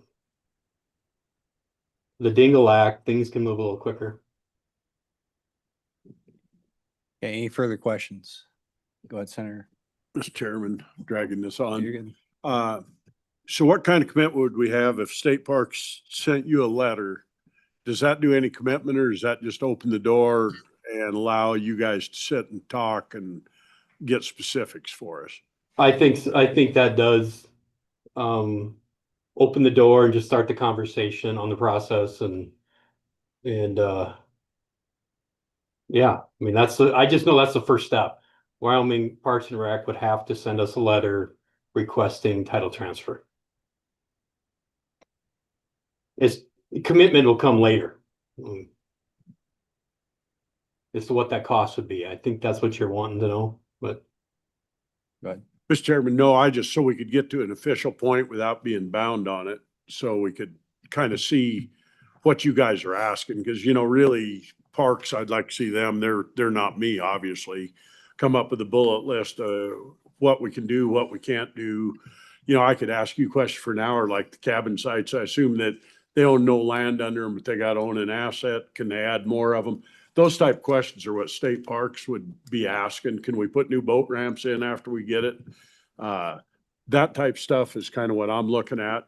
But if we had the letter, then we can get specifics. Our state engineer, parks, and maybe state lands could be saying, we think this makes sense, or say, oh, heck no, we have no interest in it. And that's, Well, I can answer the cabin one. Yeah, they can't, it said right in there, at least in the Dakotas on the 2 reservoirs, that they could not add more private exclusive use. So we had 72 cabins on Jamestown Reservoir, and obviously that 98% of those went back to private ownership. Then there was a caveat in there: if you couldn't afford to buy, you could continue to rent. So there's a couple people that chose that. But anyway, yeah, it said right in there that Sutsman County Park Board, who took it over from Jamestown, could not add more cabins. Mr. Chairman, does that have to be a requirement though? Could we get it where we could do cabins? Because that's part of what I'm looking at is. You know what? If it's public, if they're open to the public, I would argue probably not private. But those are things that we can talk about. I don't know what you're thinking about, if you're thinking about private ownership or rental. Or That'd be up to our agencies. I don't think I should have to say it now. Okay, any further questions for Mr. Hedinger? Okay, thank you, sir. Appreciate it. We also have Justin Hammer. You just want to give us a brief introduction about your job title and responsibilities, and we'll see if we have any questions for you, sir. Sure, sounds good. So yeah, I'm Justin Hammer. I'm Deputy Manager for Environmental and Resources out of the Rapid City Field Office, and so I work, directly for Scott. So I don't have a whole lot more to add. What I can say is, I work out of our office here. We do directly manage Keyhole, so we work closely with Wyoming State Parks for their management, and then also closely with the grazers. And so I'm a little more familiar with the on the ground work over there at Keyhole specifically. Okay, thank you, sir. Have any questions for Mr. Hammer?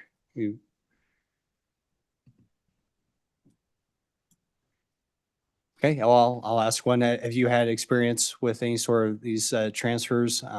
It seems like you may be a little bit closer to home here for us. So just wondering if you've been involved with some of those transfers up in North Dakota, or if you've had, done anything like this. No, not me specifically. Yeah. Out of our office, the 2 that have happened have been those in North Dakota that Scott's spoken about. In South Dakota, we haven't had anything, similar. All right, thanks. Appreciate it. Any questions, committee?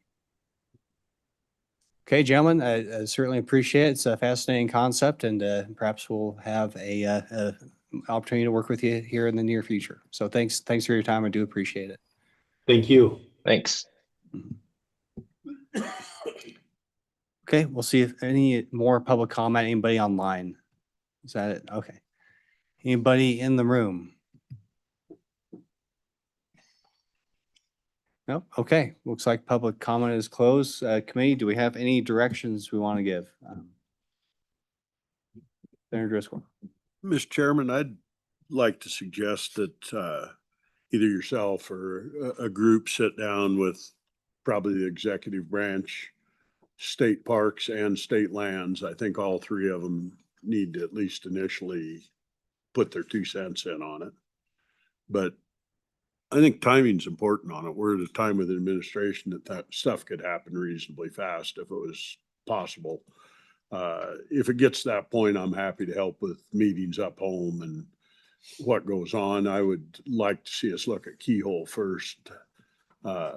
Probably selfish, but it's in a district that we've already got a blueprint to have it done. It would give us an idea of what it would take going forward.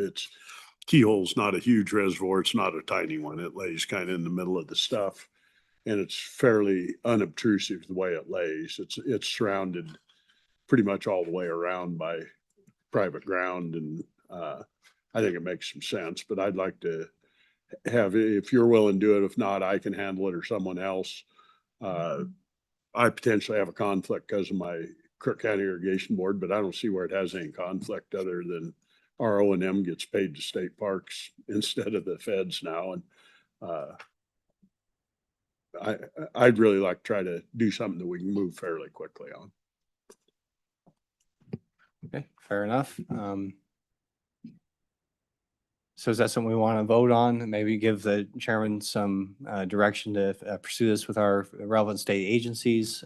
It'd be nice to have a formal direction, I guess, and so it's not just me and Senator Driscoll pushing it, but the whole committee. I think that would help.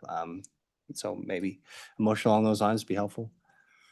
I'd make a motion that give the chairman the full authority to approach and take any committee members he wants with him up from anywhere from one to the entire committee, whoever wants to do it. It's probably going to take one meeting's all to sit down here and flesh it out. But I would hope we could do it maybe even before session, because we might try to run some type of bill or budget amendment on it.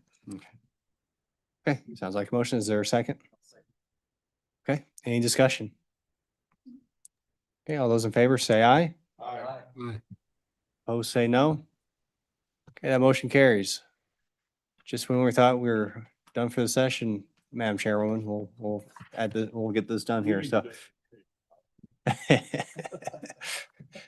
Okay, well, thanks. Looks like we've taken care of that 3:30 topic. On to our 4:30 beneficial use of water. So this was a relatively late addition to our agenda. Senator Steinmetz had brought this, and it's certainly something that's relevant in my neck of the woods as we talk about potentially using water for hydrogen production. And so if it's okay with you, Senator Steinmetz, good to see you online, but I think we'll have Mr. Anderson present the bill and what it does, even though it's pretty straightforward. So at least we have a understanding of what we're discussing here.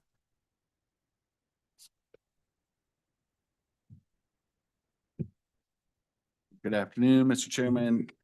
Josh Anderson, LSO. This is 26 LSO 178, working draft 0.7. Yeah, as you noted, this was a bill that I'd been working with Senator Steinmetz, and it goes into 41.3.101 related to beneficial use, adds a new subsection B to that section, specifying that the destruction of water molecules by separating the hydrogen and oxygen atoms for the purposes of the industrial production of hydrogen shall not constitute a beneficial use of water.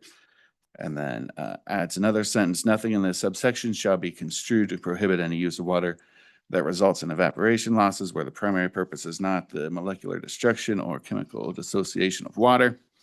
And adds a subsection C, no permit, right, or certificate of appropriation shall be issued, transferred, or perfected for any use of water under subsection B of this section unless expressly authorized by law.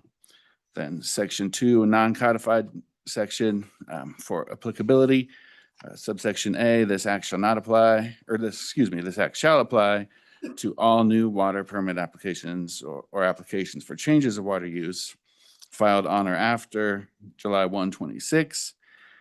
And then B, no permit or water right issued before that date shall be construed to authorize the destruction of water molecules under subsection B, unless that use was explicitly permitted or approved under prior law. And then the effective date of July 1 of 26. That's the bill, Mr. Chairman. I'd take questions or turn it over to Senator Steinmetz. Okay, we'll start with the questions and as far as what the bill does. I have a question, Mr. Chairman. Go ahead, Madam Chairwoman. Thank you, Mr. Chairman. Josh, help me understand on page 3, line 1, the sentence that reads, nothing in the subsection shall be construed to prohibit any use of water that results in evaporation losses where the primary purpose is not the destruction, molecular destruction or chemical disassociation of water. What are we getting at there? Because I honestly don't even understand what that means. Mr. Chairman and Chairwoman Lawley, that was essentially, a belt and suspenders type of approach to say, we really aren't trying to affect any other types of water uses that result in evaporative losses or other types of things where the water molecule might be considered to be destroyed. It's only for that first sentence of just the separating hydrogen and oxygen to produce hydrogen. So that sentence may or may not even be necessary, but it was just trying to add some additional clarifying language that we really aren't trying to prohibit any of those other types of uses. Mr. Chairman, follow up. Go ahead. Thank you, Mr. Chairman. So you didn't have in mind any particular type of process. I guess that's part of what I'm trying to get at and understand. It's truly, again, I don't have a lot of background in this area, so I'm wondering, my first thought was maybe there was some particular processes you had in mind, and so maybe you could help me. Is that true, or is it just generally, truly just saying, here's what we're not doing? And I could maybe take a crack at that. And this is, it's a relatively new form of energy, or one that's being subsidized, I think, currently, that in the hopes that it becomes more efficient, more mainstream. And that's basically literally taking the H2O and separating out the hydrogen, which can then be used for a type of fuel for aircraft, for automobiles. There's other ways of producing hydrogen from, say, natural gas. But another the primary one that we've discussed, and there's a proposed project in Commerce County that would basically use water to produce this hydrogen. So relatively new technology, I think, and this is where you have a policy consideration. Is that a good use of Wyoming's water if we are literally severing the hydrogen from the oxygen to produce this new type of fuel? And so that's, I think, why you'll see on the bill, it says, for hydrogen production. So it's very specific for that specific purpose. Then the belt and suspenders provision there, that we're not talking about evaporating, which is, common in, say, the oil field. I'd say if you want to get rid of some produced water, you can evaporate it. There's things that you do to evaporate water, certainly. I'm sure there's plenty of other applications. So hope that helps.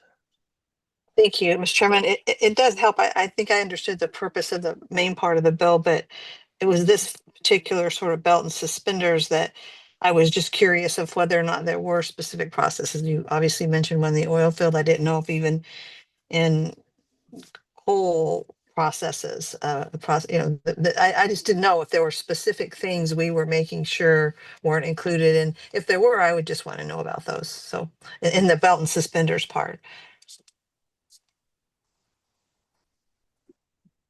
Mr. Chairman, yeah, I mean, I think there are certain potential uses, historical and otherwise, that could fall in that second sentence. And again, we're just trying to, with that sentence, trying to make clear that we're not trying to affect any of those, but just that separation of water for the production of hydrogen. Thank you. Okay, Senator Jones. Mr. Chairman, Mr. Anderson, do we have any current businesses in Wyoming that are using these methods right now?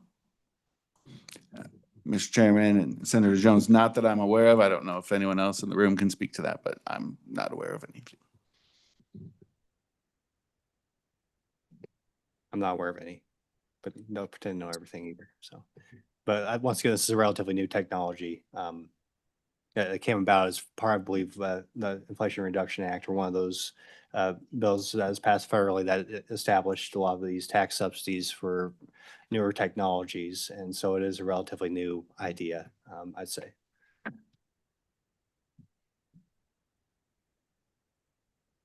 Okay, well, it looks like we are good to go as far as what the bill does and does not do. Senator Steinmetz, this is your request, so I'll give you a chance to go ahead and provide some information. Thank you, Mr. Chairman, and I'll apologize ahead of time for the noise. I'm at the Dallas Market Center and they're getting ready for a style show, so it's kind of loud here. I hope you can hear me all right. The reason this bill is before you is, and I appreciate you, Mr. Chairman and Madam Chairman, for taking this up today. The reason this bill is before you is because of the Pronghorn and Sidewinder projects that are proposed in Niobrara and Commerce County. We're just simply trying to say that water is not the best source where we're a dry, arid desert, a high desert. It's not the best way to use our valuable water resources. As Chairman Boner mentioned, that they can use coal, they could use natural gas. There are many other forms of substances that could create hydrogen production. And the reason this bill came about at the late hour is because that had been, there was a lawsuit, and then the court acted and said that, found in favor of the plaintiff there, yet our Attorney General is also appealing that case. So it's very important to my districts, and I think people across the state that we protect our water. And so that's why this bill is before you. It's a pretty simple, straightforward bill that I really hope you can support. And I thank you for your time today. Okay, any questions for Senator Steinmetz? Mr. Chairman, thank you. What about if about 70% of the cost of producing a barrel of oil today is injecting basically toxic water underground? Is this bill going to preclude, if somebody comes up with the technology, that we can take this oil wastewater and turn it into hydrogen, which actually is a big plus rather than filling a void somewhere? Does this bill contemplate that we could be able to do that? Because it appears to me we're in yet another case. We just got done with wastewater one the same way, that we're dealing with bills that don't deal with policy for the whole state. They deal with individual projects. And that's troublesome to me, is if we're going to do a bill that does this, I think it's really important that it's not done to stop a project. It's done to do good policy for the state. And the oil deal, to me, I've watched people spend hundreds of millions of dollars trying to figure out what to do with wastewater from the oil field.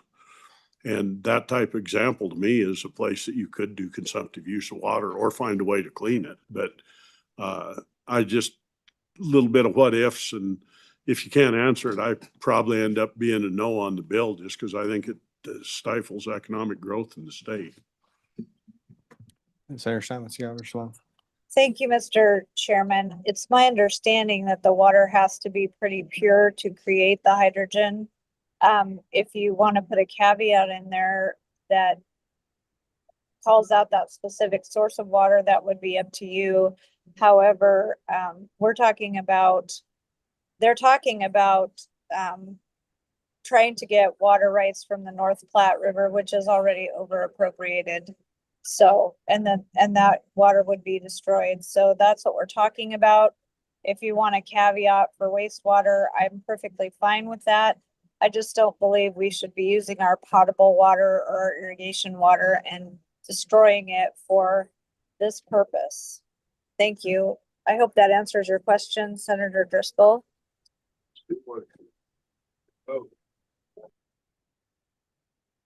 Okay, any further questions, Representative Chest? Thank you, Mr. Chairman. Senator Steinmetz, thank you for bringing this bill to us. You mentioned in your introduction that there's some litigation around this that has gone one way, and I'd like to hear more about what that litigation is. What were the issues in the case? Who were the plaintiffs? And is this bill intended to reverse or change the outcome of that case? Go ahead, Senator. Thank you, Mr. Chairman. Thank you, Representative Chestick. I don't believe this would hinder the court case in any way. It just is a little background for you. I would let you look that up, because I would hate to misrepresent any of the facts around that case. You're welcome to look it up. It's been all over the news. This would just simply prohibit one source of hydrogen production, and that's our precious commodity of water resources in the state of Wyoming. That's all it's designed to do. And I'll try to take a stab at that. I think this is separate. The issue with the litigation is whether they are allowed to issue a state lease for this project, which contemplates its own power plant, basically its own wind farm, but would also be connected to the grid. And there's some question as to whether our current rules for state lands allow for that sort of construct where you're using the power for a particular project, in this case to make hydrogen, but also connect to the grid and sell it back on occasion when you have excess power. So that's the way I understand the question that they're trying to figure out and litigate with the state land lease. And this is a separate topic as far as I'm concerned, because it deals with the use of water for this hydrogen production. Now, if the bill passes, I'm guessing the project goes away. So it does affect the project, but in terms of, the broader legal case, I guess it would probably eliminate the need for the litigation, and we wouldn't get to have the courts decide whether that particular, those words in the rules of the board land commissioners allows for this type of development or not. But I'd imagine that the board could also promulgate their own rules to clarify as well and deal with that issue that way as well. So, hope that helps. Okay, Senator Larson. Thank you, Mr. Chairman. Thank you for being here, Senator Steinmetz. I guess I have a question. Do you think we could regionalize this? I mean, up in the Bighorn Basin, we have lots of water flowing north, and if it could be used for this type of idea, I don't know if I don't know what to say there. Kind of worried. Go ahead, Senator. Thank you, Mr. Chairman and Senator Larson, for the question. I'm not sure that we could regionalize it. I think it would have to be a state law, and I'm not sure what to say about that. I guess it's up to every person to decide whether you think destroying a water molecule is a beneficial use. To me, it's very much like saying that non-use of when we had the Rock Springs RMP, that non-use of land is a use. It's, to me, it's not a use. You're actually destroying the water molecule. Okay. And so to me, it's not a beneficial use of water. The beneficial use of water contemplates the water molecule being a part of the water cycle. And so it's an unnatural process that we're talking about that disrupts the water cycle. So I think it's a dangerous precedent to set that we're going to use our irrigation or our potable water for this type of a project. So that's where I'm at on it. Everyone will have to make their own decision. One other request I would have is if you would decide to move this bill forward, that it would just be effective immediately. So thank you for that, Mr. Chairman.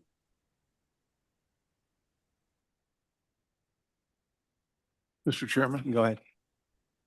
It's good to see you, Senator Steinmetz. That it's just a question. We just had a big discussion about the Colorado River. How would passing this bill affect, our usage and the compact, and if something really at a major scale took off over in the Colorado River Basin?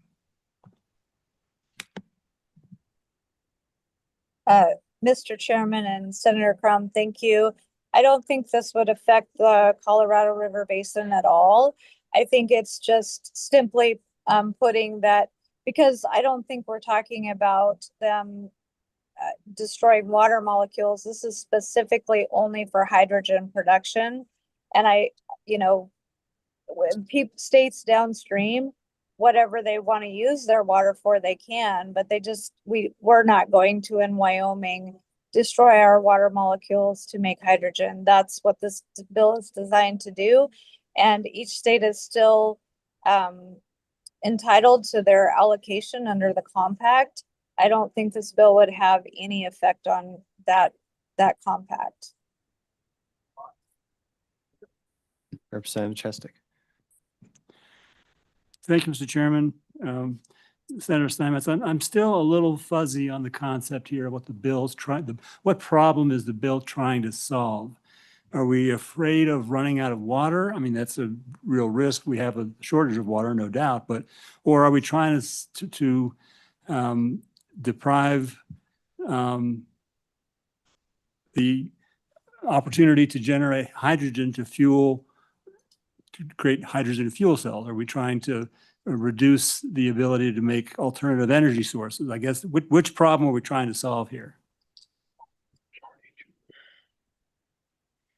Mr. Chairman, Representative, The problem I'm trying to solve is to protect our water resources, not only with this project, but for future projects.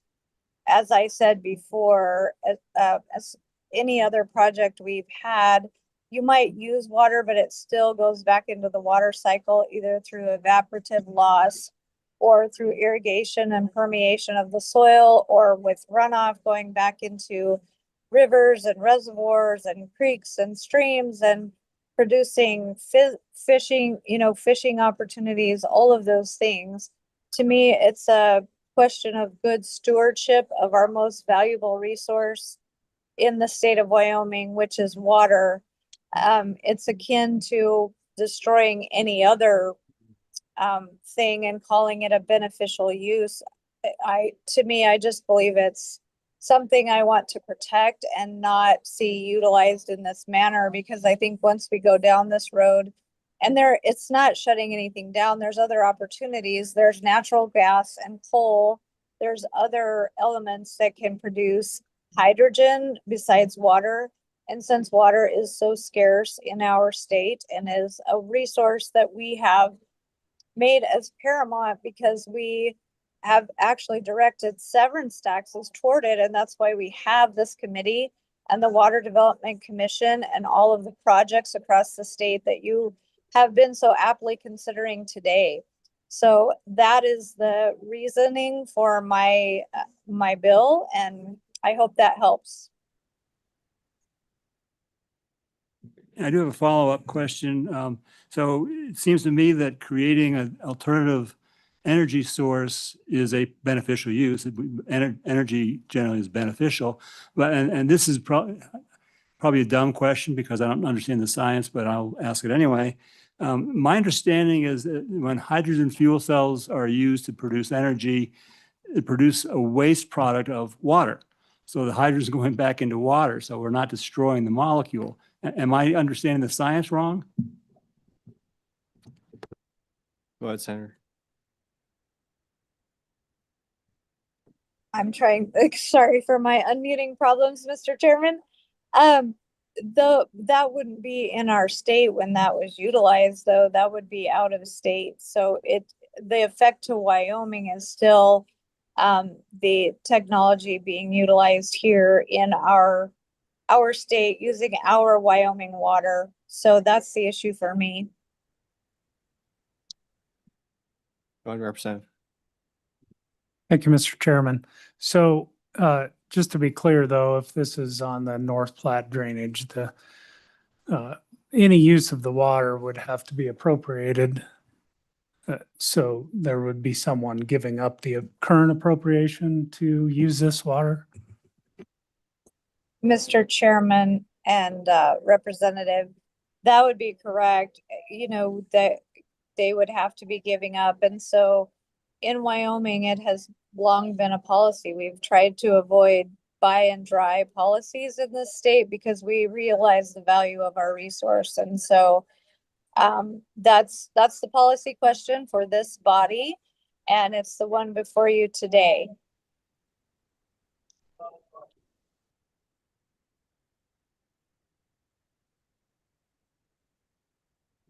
Okay, any further questions?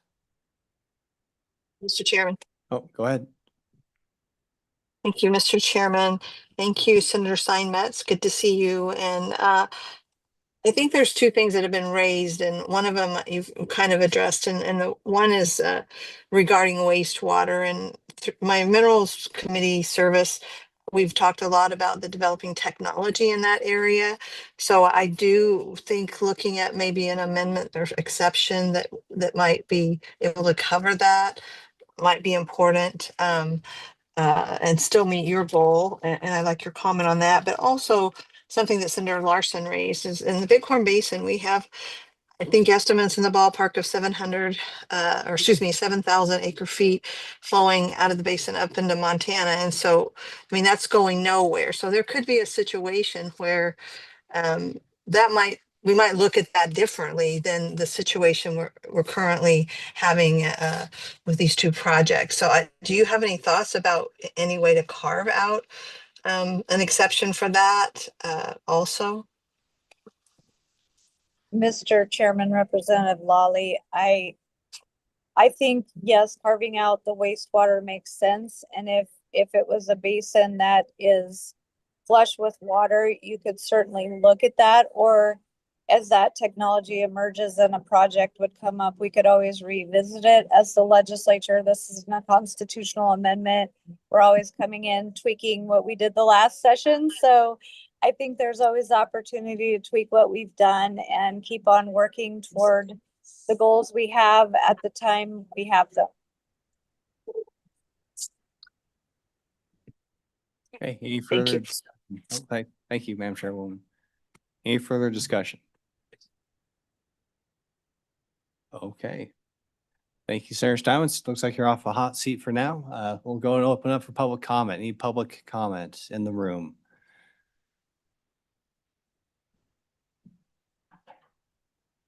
Okay, welcome, sir. Please introduce yourself and proceed with your testimony.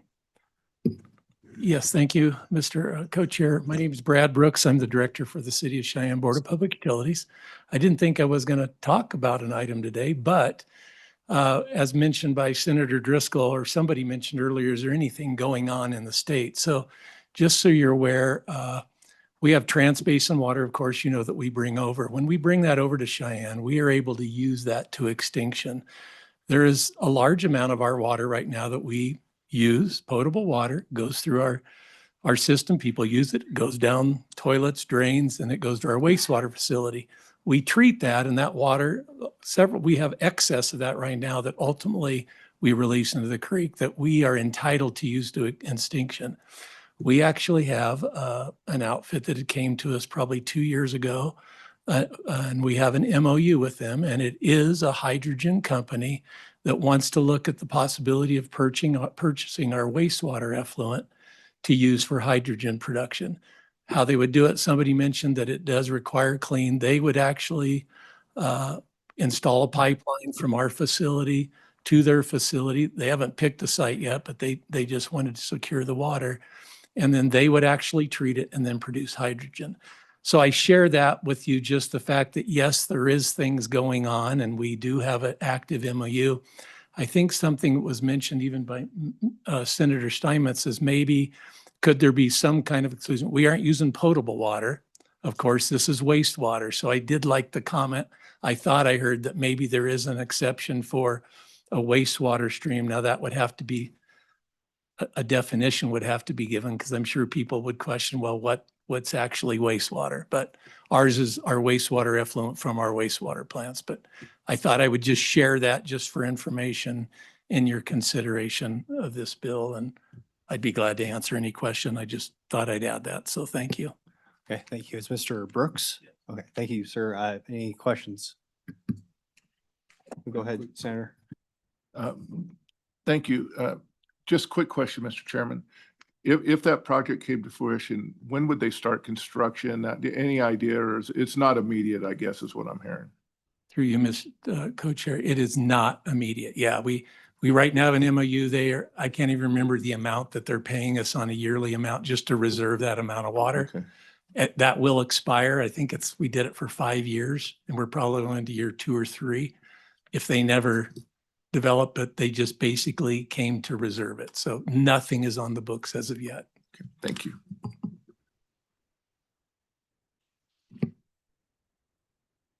Any further questions? Thank you, sir. Oh, Senator Steinmetz, you got your hand up. Thank you, Mr. Chairman. And then I would just add to that since that MOU was entered into before this legislation was passed, I don't believe it would affect that project. Thank you, Senator.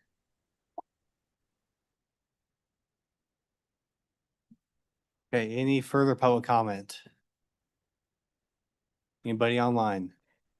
Yes, sir, Mr. Chairman. We have Brett Moline online, and he should be joining here shortly.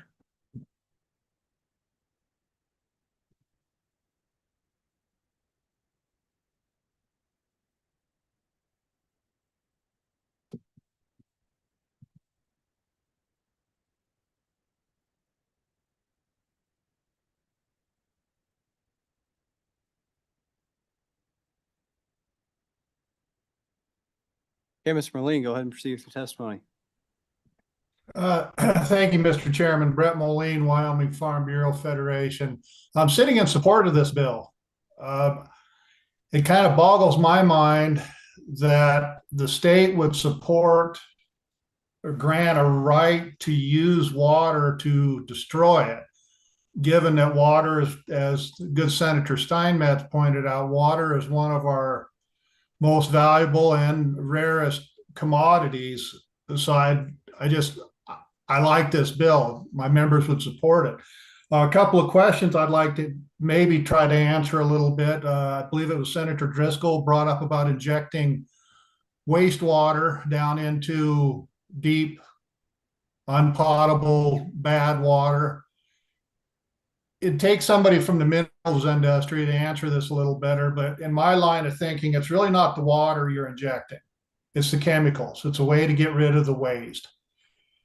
You know, if there was a better way to filter those chemicals out, we wouldn't need to inject it. But you're not really getting rid of the water, you're getting rid of the waste. And to Senator Larson's point about, you know, how much, and Representative Lawley's point about the water that's leaving in the Bighorn Basin, I don't understand for sure exactly how that compact works, but you know, we have to deliver so much water. So if we wanted to destroy the water by making hydrogen and oxygen out of it, that probably have some serious implications on our compact on the Bighorn River. Sitting in support of this bill, I understand there is some concerns with it coming up about the wastewater, but sitting in support, like to have this bill go forward. I would take any questions the committee may have for me. Any questions for Mr. Moline? Okay, I'll address the produced water discussion. And I'll tell you, whoever figures that one out to get the waste, disassociated from the water is going to be a very rich person. There's lots of incentive for reusing that water, and it seems like nobody's really figured that one out yet. So if you know somebody, Mr. Moline, maybe you run to the patent office and get your name on it, because that you'll make some money there. But yeah, I can't speak to the basin, but we do have a little bit of produced water in Commerce County that we have to deal with in the oil patch. So thought I'd throw that in there. Any questions for Mr. Moline? Yeah, Mr. Chairman. I guess I'd ask Mr. Moline if he knows how much water in the Buffalo Bill Reservoir that the state owns, and I know we may want to use it sometime for something. This might be a something. Mr. Chairman, Senator Larson, if I understand it right, the state owns all that water. Water belongs to the state of Wyoming.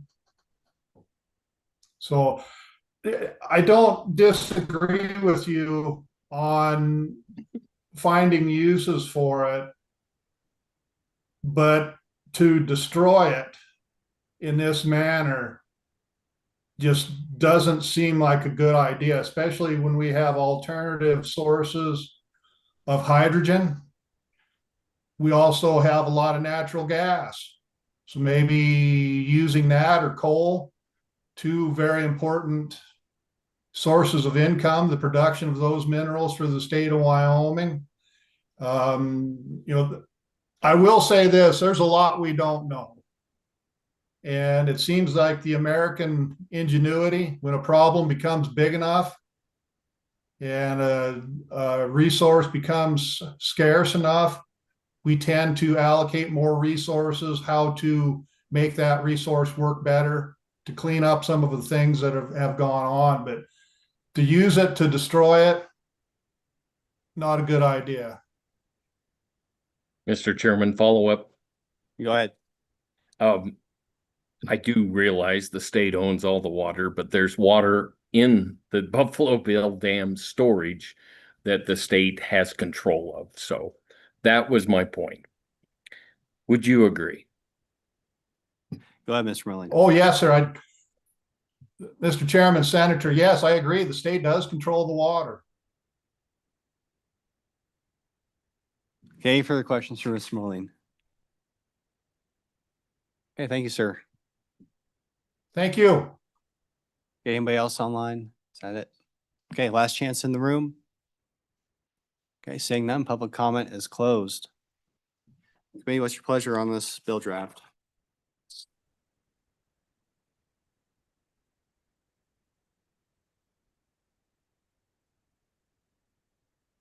Okay. Okay, moved by Representative Strock. I have a second.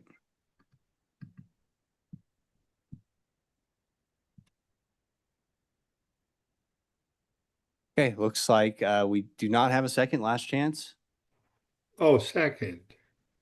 Okay, Senator Grew seconded. All right. So we're on the bill draft. Any amendments? Go ahead, Senator Crum. Mr. Chairman, I'm not smart enough here to write the amendment, but the point of having an amendment that would allow for wastewater, as stated earlier, we don't know what technology is going to look like. We don't know where things are at. The city of Cheyenne has got a potential one. I'm sure there's other potentials maybe out there.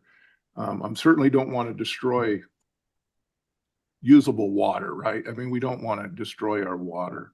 But if we're just pumping it back in the ground, or it's wastewater and there's a technology to use it and for Wyoming citizens to make money, I'd really like to see an amendment of some sort that would allow us to use that wastewater or unproductive water at this time.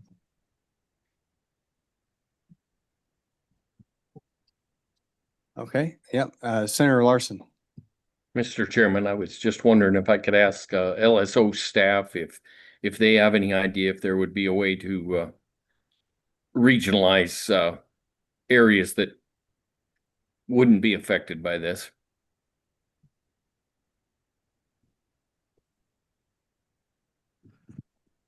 Mr. Chairman, off the top of my head, I have to think about that more, Mr. Chairman. If that's the direction the committee wants to go, and they could do a conceptual amendment. I could work with the chairman and figure that out before this gets introduced. Or we could work on language between now and session. But off the top of my head, I don't think I have anything, Mr. Chairman.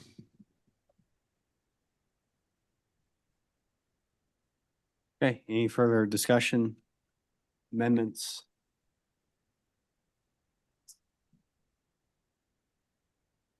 Oh, Senator Grew. Thanks, Mr. Chairman. Just general discussion. Senator Steinmetz asked for a vote. I second this to give her a vote. Before I was talking about a bill, I was a reluctant no on this one. I'm kind of a reluctant yes on, because it's like, not wild about the concept of saying that we're not going to do something, and I haven't really heard of fleshing out of what it is that I agree with the concept, but I also don't want to close doors in an unintended consequence. So I'd like to hear more, but I do understand that concept. And I guess I would move Senator Larson's conceptual amendment and ask the staff to try to come up with something to regionalize this, because maybe that might get me feeling better about it towards the end. Let's say I'll vote yes to move it today, but I still want to try to ferret some of these questions out, because I think a lot of good questions have been asked. But I'd move a conceptual amendment to regionalize it. Is that based off of regions with the state engineer's office, or any direction there? The state engineer's office, that'd be fine. That'd be fine. Okay. I'll second that. Okay, very conceptual amendment to regionalize the prohibition. And we'll think of different mechanisms that we could use to decide which regions this is prohibited and which ones aren't. Any discussion on that conceptual, how we set that process? Mr. Chairman, I'd give the chair a little latitude on that one, just to try to come up with something, and then we could take a look. Okay, we'll do our best. Okay, any discussion? Senator Steinmetz, you got your hand up. Mr. Chairman, it could be tied to water scarcity in regions that are over appropriated, or some kind of mechanism that triggers that. Definitely in control areas. I don't think the state engineer would allow that even now. So I think in areas of water scarcity or control areas or regions that are over appropriated might be a direction you could go.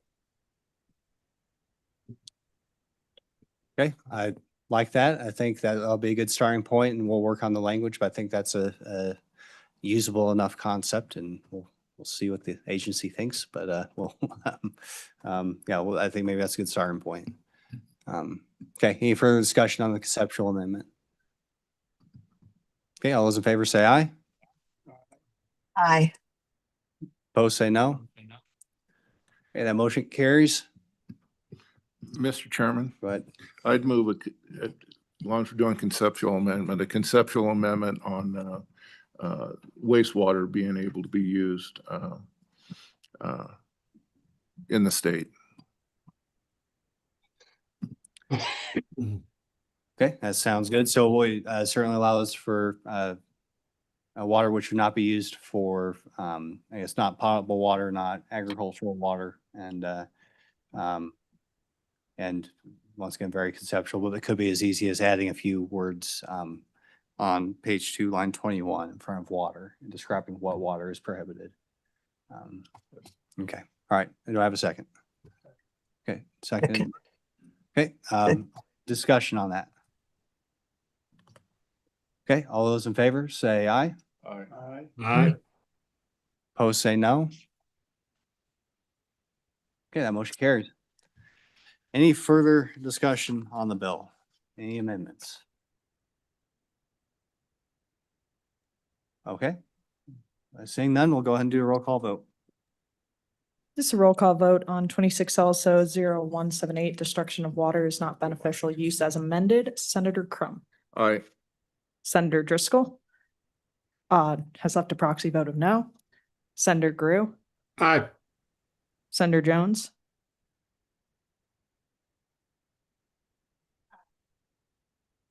Senator Larson. Aye.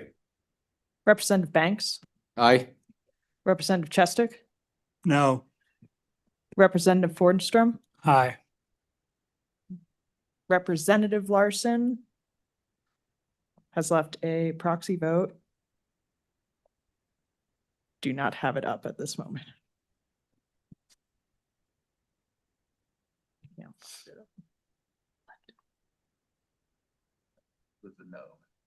Has left a proxy vote of no. Representative Strock. Aye. Vice Chairman Boner. Chairwoman Lawley. Aye.